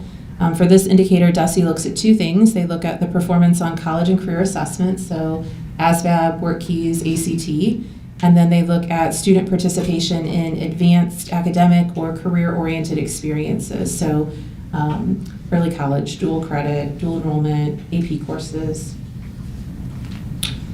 We'll start with our ACT performance. So just one of the assessments that students can use for their college and career readiness assessment, but it is the most popular among our student body. This slide shows the ACT composite. This is data provided to us directly from ACT, and this is based on their highest ACT score, not necessarily their last ACT score on file. We're bringing this to you a little bit earlier this year, which means we don't know the state or national data for comparison yet. However, we saw an increase in our overall composite, which is always a celebration. Fewer colleges, it's been a conversation in the past, are requiring an ACT for entrance, but we know many continue to require it for scholarship opportunities, and the state continues to hold us accountable as one of our measurement points for MSIP 6. This chart is probably very small to look at. I apologize as I'm looking at it now, but what I would point out is the top chart, that third column, the average number of times students take the ACT.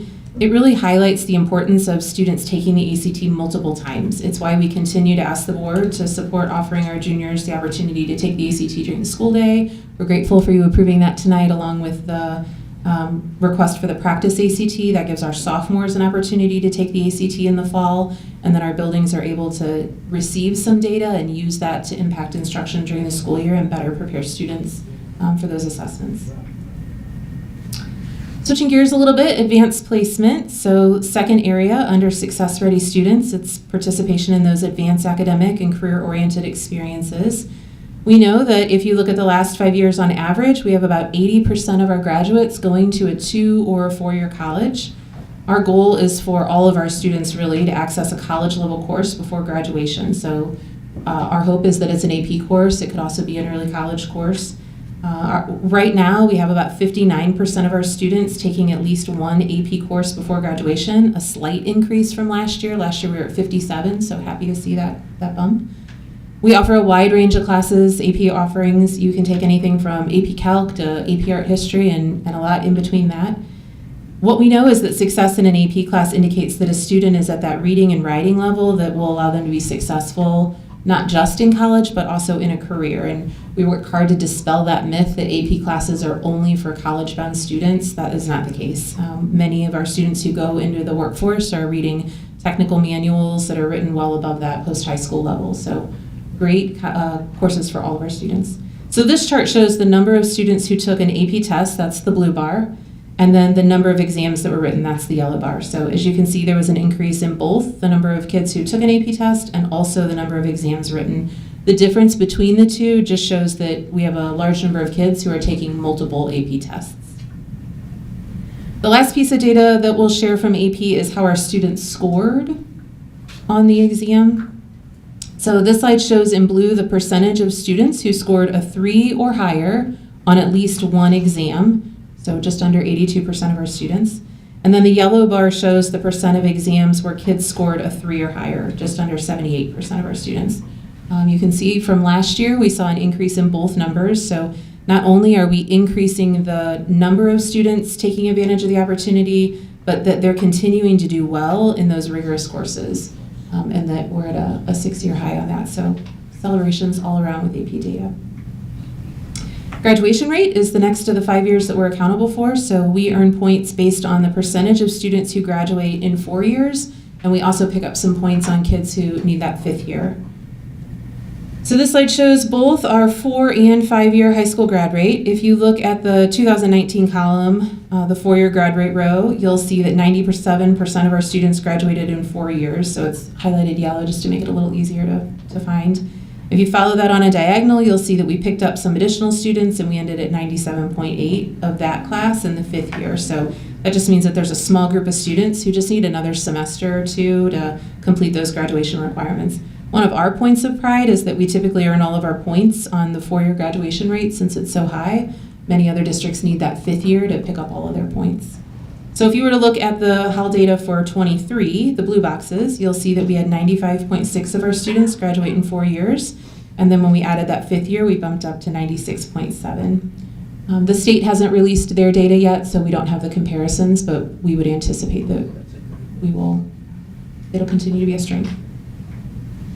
And then finally, the graduate follow-up. So this is where the state wants to make sure we haven't lost any of our students. We measure what they're doing once they leave us. Are they enrolled in college? Are they in a technical or trade school? Are they employed? Or are they part of the military? We earn points for any of those. And so this shows you kind of what our kids are doing when they leave us. So this data is generated from a survey that we provide them. We saw a nearly 5% gain in students going to a 4-year college or university, as well as just over a 4-year boost in our overall percentage of kids going to a 2 or 4-year college compared to last year. And that resulted in just a slight dip of students who are attending a technical school or are going straight into the workforce. We always like to wrap up with some conversation around celebrations and our next steps. So high schools have been working really hard to increase their ACT composite, so we were excited to see the bump there.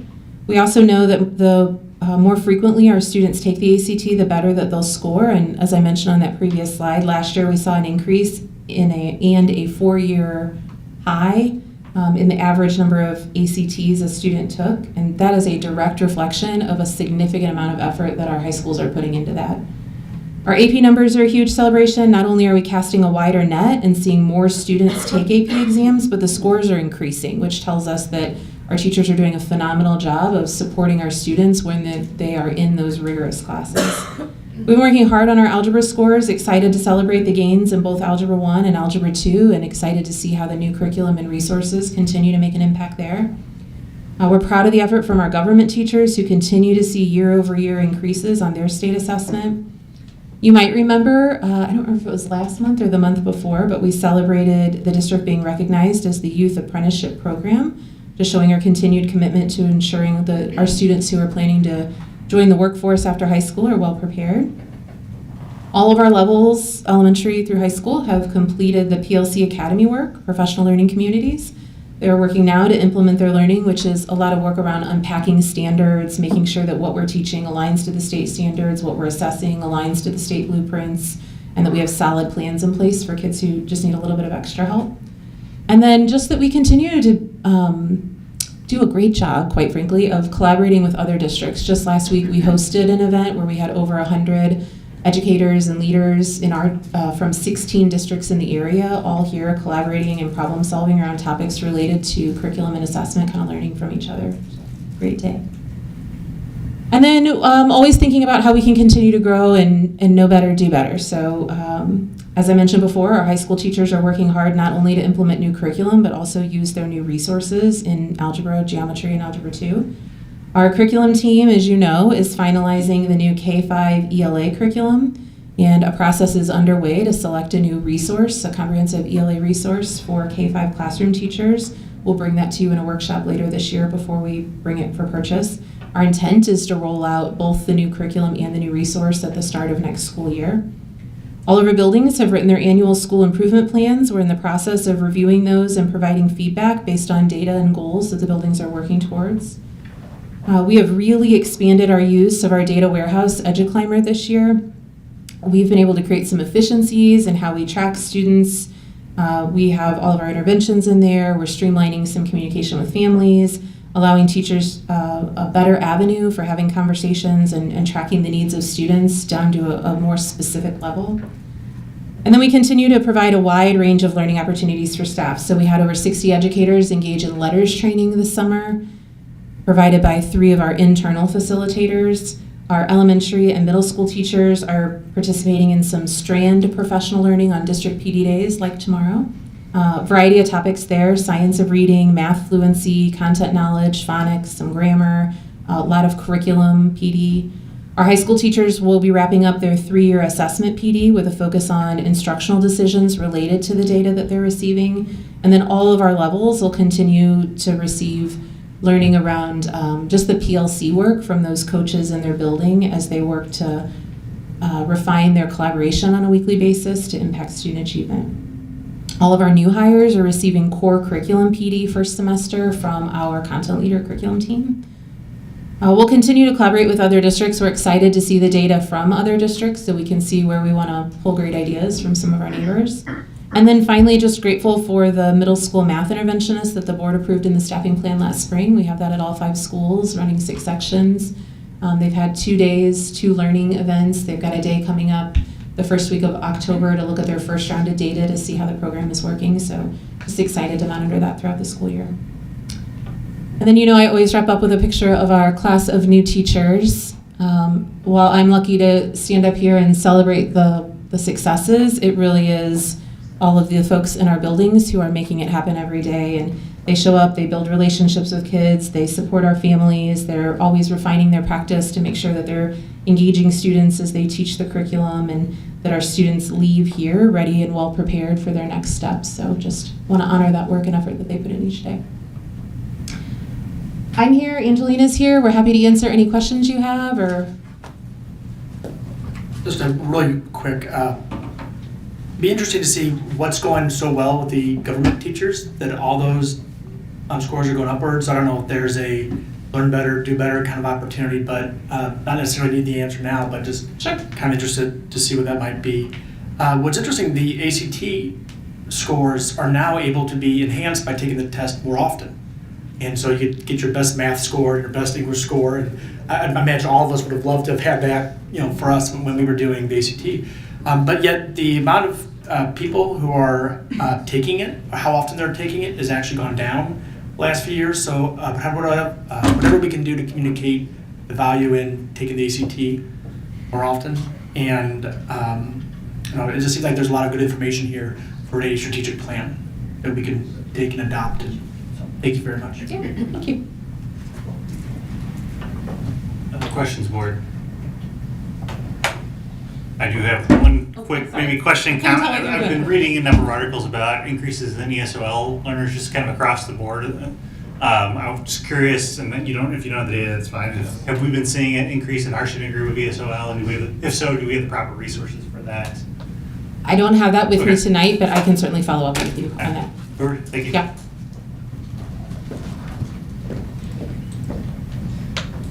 Board like a motion to approve the policy and regulation updates for 1300s and 1301s as presented.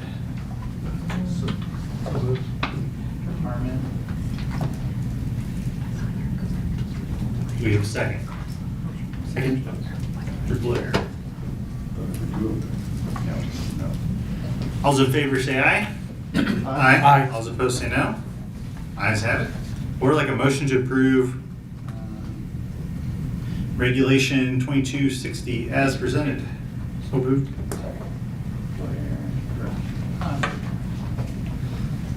All those in favor say aye. Aye. All those opposed say no. Ayes have it. Board like a motion to approve policy 6180 as presented. So moved. Richard Harmon. All those in favor say aye. Aye. All those opposed say no. Ayes have it. Board like a motion to approve policy 0340 as presented. So moved. Second. Victor Harmon. Any discussion, board? Did this policy have legal review? I don't believe so. Is that? It did. Yes. Any other questions, board? All those in favor say aye. Aye. All those opposed say no. No. Ayes have it. Or like a motion to approve policy and regulation 0380 as presented. So moved. Under discussion board. Yes, I wanted to bring up one amendment. I think 0380 has a lot of advancements and improvements over the way it looked in June. I want to commend Director Cook for those improvements. My amendment is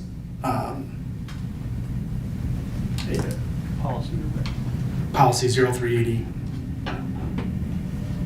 It is to add back the language that campaign materials may be distributed outside of school buildings at activities held on school property when parents, guardians, and or patrons are in attendance provided. However, that all viewpoints regarding the ballot measure or candidate for public office must be given the same privilege, and that the materials must comply with the campaign law, including but not limited to the requirement that the materials identify the organization or person who paid for the materials and the sponsoring committee or treasurer. It's the same language verbatim for what's already in Regulation 0380. And so my amendment is to keep all the improvements that are in 0380, but to add the allowance for campaign materials to be distributed. I have a hard time with that word today. Distributed. It's a hard one, isn't it? It's a hard one. Distributed. Distributed. I'm just going to skip it next time. I tell you what. But to keep that same line there, and then to remove page 1, the reference to it is the intent of the district to operate a non-public forum, and the rest of that sentence. Page 2, electioneering is not permitted on district property, and the rest of that sentence. And then on page 2, point 2, electioneering is permitted by any individual group, and the rest of that paragraph. So I have this, I'll share this with you if it sees the light of day. But the reason behind it is this.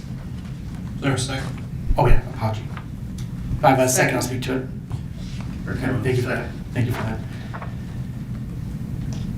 Last year during parent-teacher conferences, one group of people used those as opportunities to meet with parents. I was one of them. Carolee Owens was another one. I attended 12 of them, about 12, 13, met a couple hundred parents, and largely received positive feedback. I know there are some people who said they prefer it to be to not have had people share. I remember Director Ponder sharing that in June. But what ends up happening is this is access for our candidates to talk to parents, to be available to share what's going on in the community. And what has happened is that group of people, that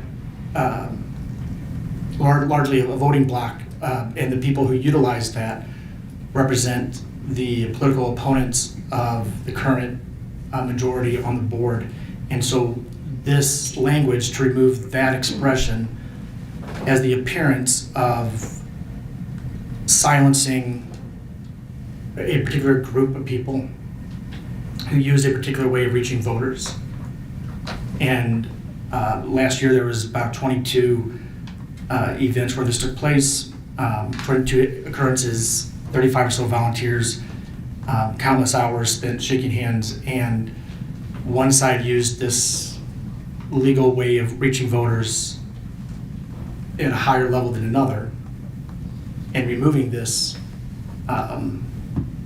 would benefit one side over the other. So that's why I want to keep this language in the allowance of passing out campaign materials outside of school buildings activities. And I have a question. How do you know that? How do I know? How do you know that one side used it more than another? How do you know? Oh, sure. How do you, what facts do you have that? Sure, be glad to.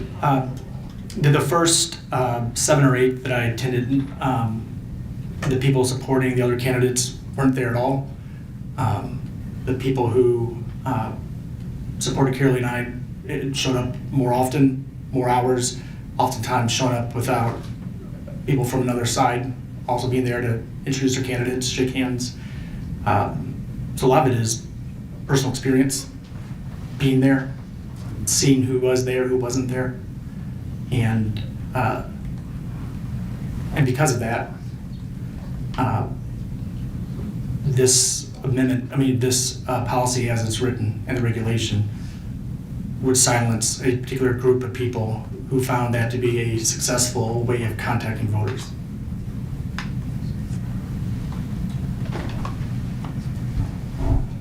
I think as written, it's viewpoint neutral.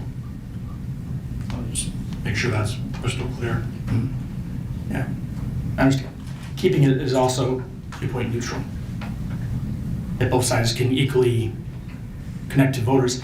And I would say anybody who's running for school board or running for re-election would want the opportunity to meet with parents before and after and say, here I am, if you want to talk to me, I'd love to hear your ideas, I'd love to be able to meet you, I'd love to shake hands. And this would limit anybody's ability to do that either as a candidate running for election or re-election. So that's its reason. It seemed like it's this disproportionately silenced one group of people who use this legal expression more often than the other. So I guess I'm trying to understand how it disproportionately is, Director Cook said it's viewpoint neutral, it affects anybody that wants to come equally. But I guess my other concern is, I understand candidates want to meet, there's multiple avenues for candidates to meet people, but there's also an opportunity for 50 people to show up at a PTO meeting and principals, teachers, parents having to go through a sea of people to go to a meeting or go to a parent-teacher conference when they're supposed to be there focusing on the kids. The teachers and the parents, teachers and the principals are supposed to be focused on the students and the parents there to learn about how their kids are doing instead of trying to manage people outside in front of the building. And I understand that point. The sea of people wouldn't actually be an accurate picture. Most times there's 1 or 2 people. And I would just have a card saying, my name's Stephen Blair, running for school board, can I hand this to you? Sure. That's usually what it is. And the unequal idea is that one side uses it a lot more than the other. So instead of... But again, you don't have any proof of that. That's your opinion. Well, I know that there's people have used and counted the amount of times different volunteers were used. I know teachers were there. One of the teachers shared handwritten calendar of how many times each person volunteered and what dates. So I'm not outside of me saying it was a long time before we saw anybody representing the other 2 candidates. Sure. And so we can talk to other people, get more quantifiable information, but here's my challenge with this is this has been out here for discussion how many months? And now we're coming here for a second reading and a vote, and this is why 6241 is coming back, is because we had a spur of the moment amendment at the 12th hour, which causes us to bring it back because some language was put in. So there's been multiple opportunities for us to discuss this. And now it's coming to us at the 12th hour again. And then the other thing would be is, I believe one of the comments was the parents or people of the community want politics out of the schools. Yes. And I see this when I show up for a teacher's to meet the teacher. I don't want politics there. And I believe a bunch of other parents don't want politics in the schools. So that's why I agree with this 0380. And do you have evidence of that? I mean, like that's just right there. I guess for it, yeah. I mean, it was up there. You hear the speakers tonight, they don't want politics in the schools. That doesn't mean they don't want to meet. I'm not here to debate you with it. Yeah. It's my opinion, that's why I'm gonna vote. I'm not Sure. gonna vote for your amendment. And that's fine. I'm gonna vote for the current language, and that's why. Gotcha. Any additional discussion on the amendment? All those in favor to amend the motion, say aye. Aye. All those opposed, say no. No. Noes have it. On to the original motion. Any further discussion on the original motion? I just have one comment about this whole policy. I know we've discussed it before, but I feel I need to say this. I believe that public school boards in America should not be in the business of attempting to silence voices, but should be about lifting up our right to free speech. Thank you. Any additional discussion, board? All right. All those in favor of the motion to approve policy regulation 0380, say aye. Aye. All those opposed, say no. No. Ayes have it. Board like a motion to approve policy 6241 as presented. So moved. Discussion, board.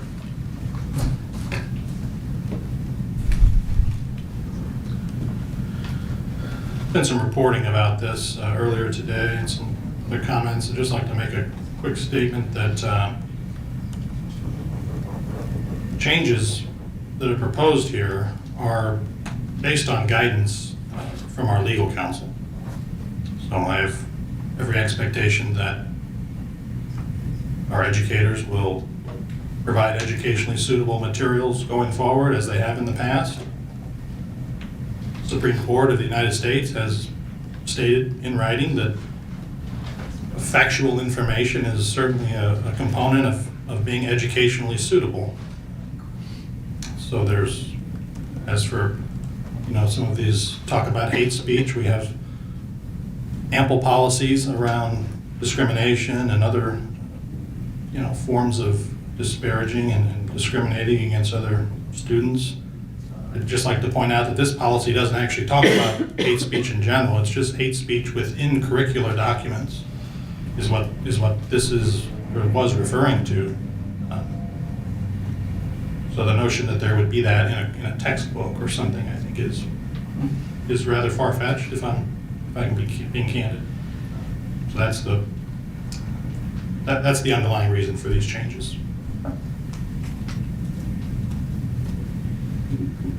Other comments, discussion, board? Yeah, my interpretation of some legal guidance says if these words, hate speech, false science, and false historical claims, is bothersome to somebody, each of those words could be described in further detail, and that also would be an option we can consider tonight as well. And for that option, if somebody, especially somebody who voted just last month, to add these words, realizing that we didn't want to allow this to happen inside our school district. If you think these words are still words that resemble your values on this topic, then you can vote to table this and have next month a policy show up where those three terms are described in more detail. And I would be willing to work on that with Director Cook or anybody else so that we're able to communicate the values that you wanted to communicate last month, but with more details so that those terms or similar terms can still be in that document. The other part is that this is a set of guidance that we give the teachers, and underneath the previous language that was approved last month, there are certain things that would just not be allowed. They would not be even considered a possibility for a wide variety of views, whether it's the conversation in Florida about schools that are teaching that slaves learn skills that could be used for personal benefit. That's not one of the views that we want to have included. Views that the Holocaust is a hoax. That's not a view that we want to even be considered to be included. And those are views that will be currently blocked by the current language, and the change could allow those to be included where they wouldn't be right now. I'd rather be clear about which views we're not interested. We're not interested in hate speech. We're not interested in false science or false historical claims, being some of the views that we want teachers to make sure we represent as a wide variety of views. I have never heard of any complaints, or even the hint of a complaint from anyone about our educational materials saying that the Holocaust was a hoax, or the other example you gave.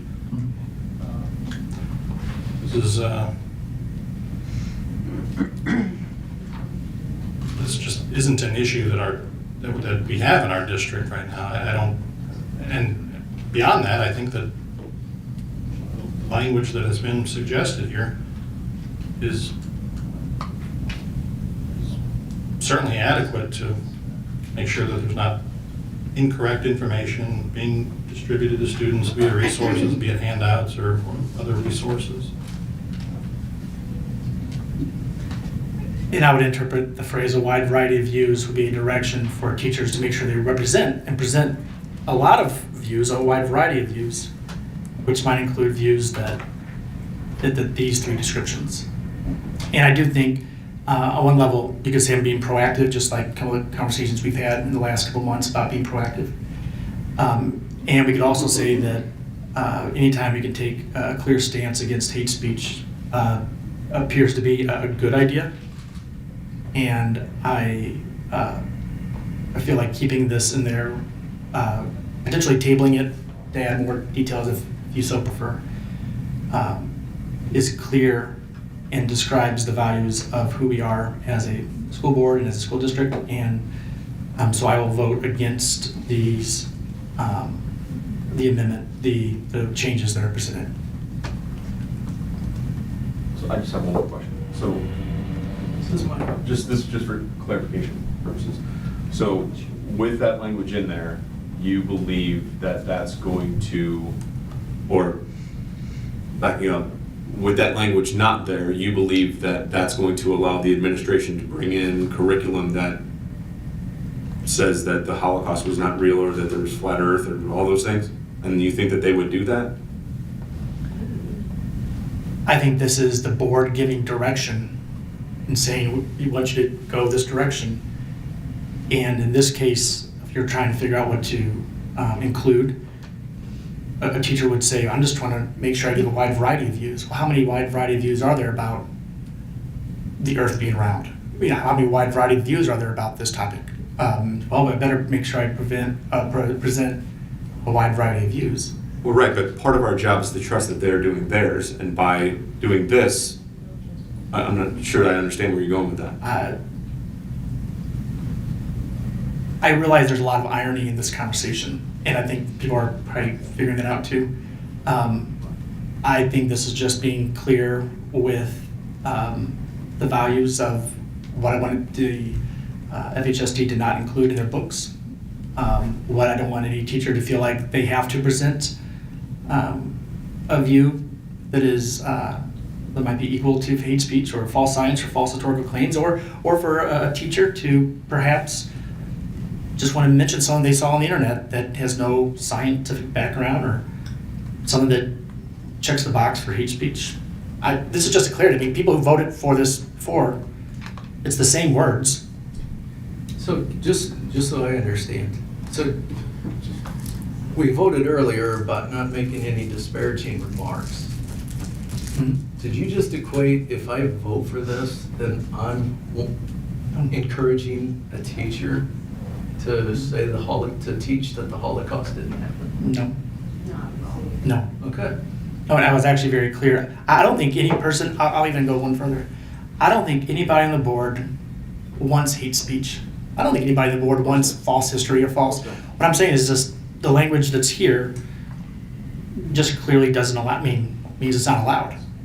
I guess. In other words, we cut it off now versus having a conversation about it months later about it. Is that educationally suitable.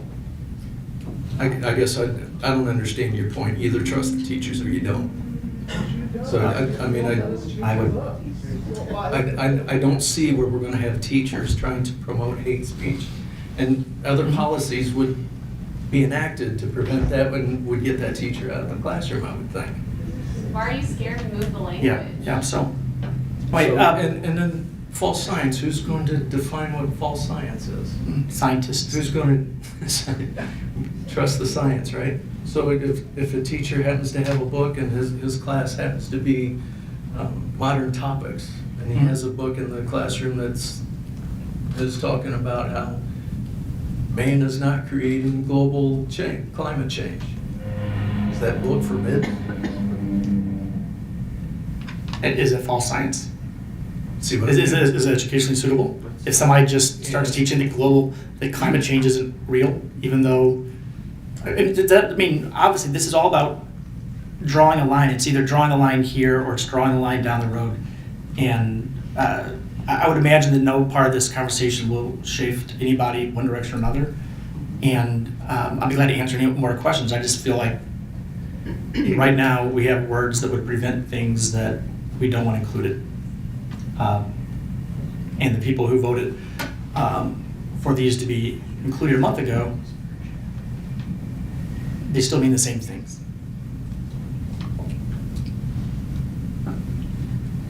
Just close by saying, since last month, this was amended last month in the meeting from the dais. It has since been through legal review. Changes, again, the changes are based on guidance from our legal counsel. And the option to table it is another option. We can consider it to take these same words and dig into them and add clarity. So there's. I feel like it becomes a difficult task to try to define every single word and every single opportunity something could fall under that bucket. I think Take an example like the current events class, or even historically, if you're researching something historically, people, there's a number of people that believed outrageous things historically. Are we no longer able to teach that because, well, that's you can't say teach it in the historical. Like, how do you explain all the nuance around that versus saying allowing the teachers to decide where that nuance is? Well, you would say that isn't true. If they presented something that, like the earth is flat, you know what I'm saying?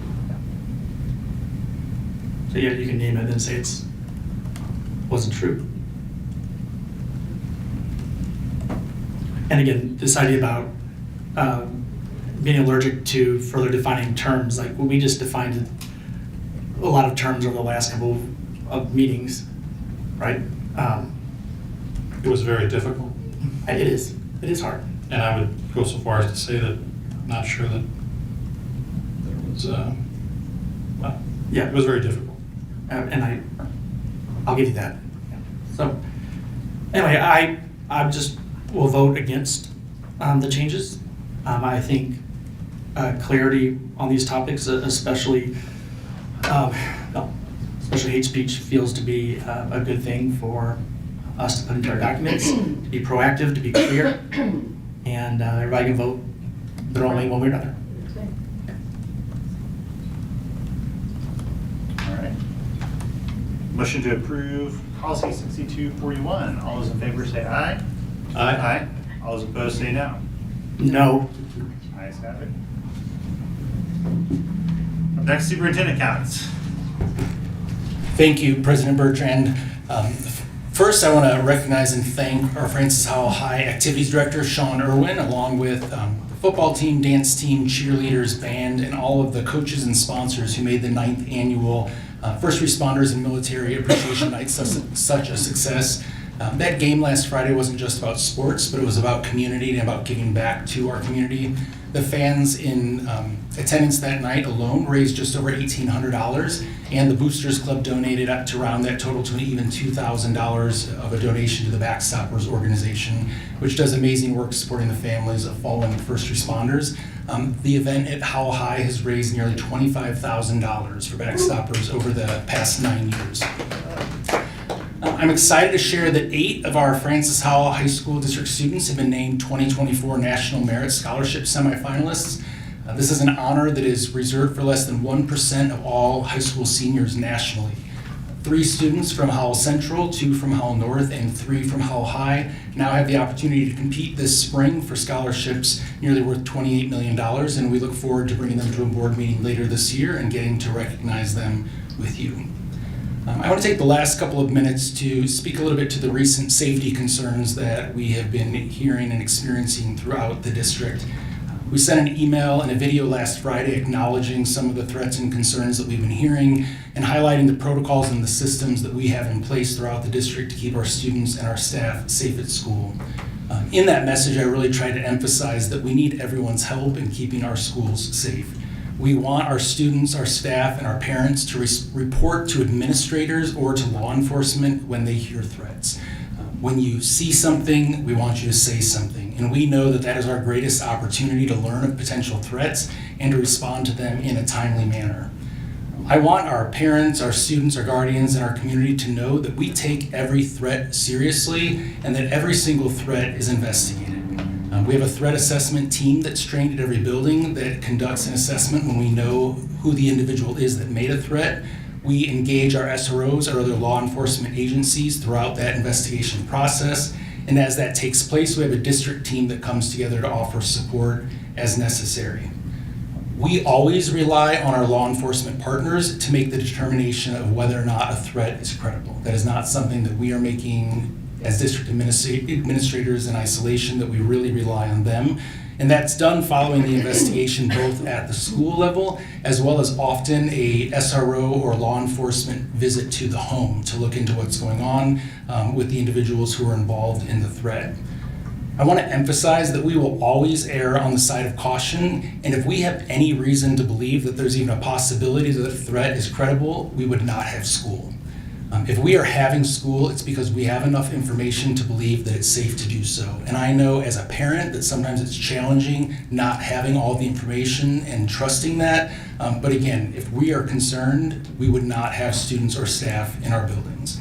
And that brings me to the second part of this that I just want to touch on, which is the posting and reposting of information that we've been seeing on social media. I understand that Facebook and other sites are where we go today to get a lot of information. But we're seeing an increase in the number of parents and guardians who are posting information that they're hearing from their students regarding reported threats. And a lot of times that's rumors. And students are doing the same thing, sharing information on social media outlets that kids are using. When this information is posted online, it's causing a significant level of fear, concern, and in many cases it's disrupting the school environment. So I want to ask our parents and guardians, our students and our staff, that when you do hear of something or you see a threat, again, contact the building administrator or contact law enforcement. When these are posted anonymously, we can't follow up on them without additional information. I understand that some people may not be comfortable making that report. They don't want to call, they don't want to email. In that case, there's the Courage to Report hotline, which you can find that number on our website.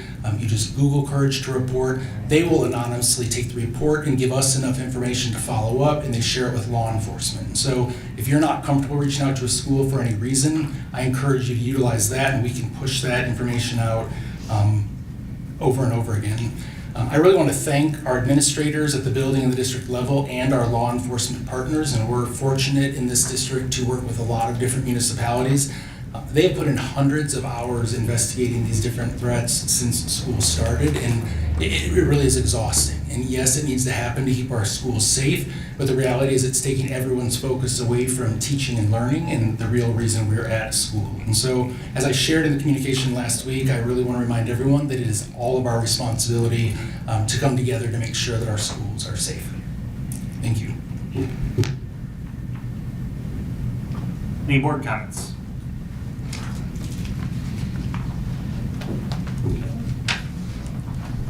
Sorry, I'm taking more time.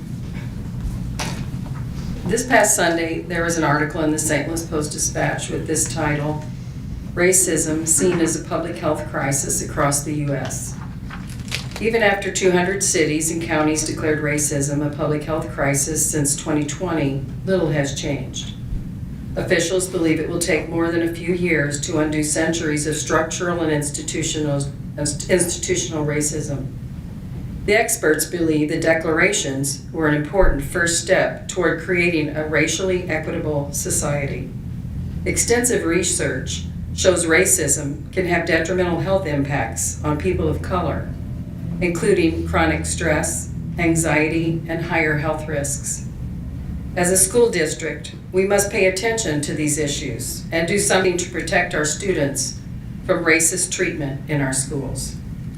In the same issue of the Post, there was a front page article entitled, "Francis Howell School District, Parents Recount Years of Racism."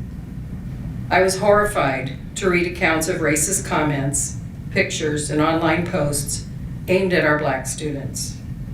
What can we do to end the reputation that this district is not sensitive to the plight of African American students and other minorities? How can we be okay with students who are scared to go to school? Parents are calling for district leaders to address this problem in a serious way. I am calling for the formation of a task force to study racism and discrimination in the Francis Howell School District. We need to address how pervasive this problem is and ask ourselves some uncomfortable questions, such as, are the victimized students and their families really heard? And is each incident of racism taken seriously and dealt with appropriately? Do all of our students feel safe? Why is this happening, and how do we decrease these incidents? Are there programs we can institute that will help our students learn how to show respect for each other? We must always stand for doing the right thing for all of our students. Every student's physical and emotional well-being should be of utmost importance. Let's be the district that sets the example for how to create a caring climate in our schools, where all students feel heard, accepted, valued, and celebrated for who they are. Our students and families are waiting and watching to see what we will do. I look forward to substantive discussions regarding race relations in the Francis Howell School District.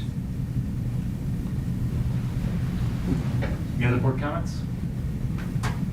I want to say just briefly, thank you all for the conversation today. I thought we, like disagreements really well tonight, and just wanted to say thank you for being part of that. And I just want to say with the same clarity as Carolee, but maybe not as fluently, we hear you. It's not good enough. And I'm going to be part of something better. And so whatever that looks like for me, I'm in. And I think we all care about the safety of each student, and I'm interested in taking the step from one layer to the next layer, because it's all safety and it's all students. And I want to reiterate what Carolee was saying and offer myself in whatever way possible to be part of good change. Thank you. Okay, board, I'd like a motion to adjourn open session. Second. All those in favor say aye. Aye. All those opposed say no. Ayes have it. Thank you, everybody.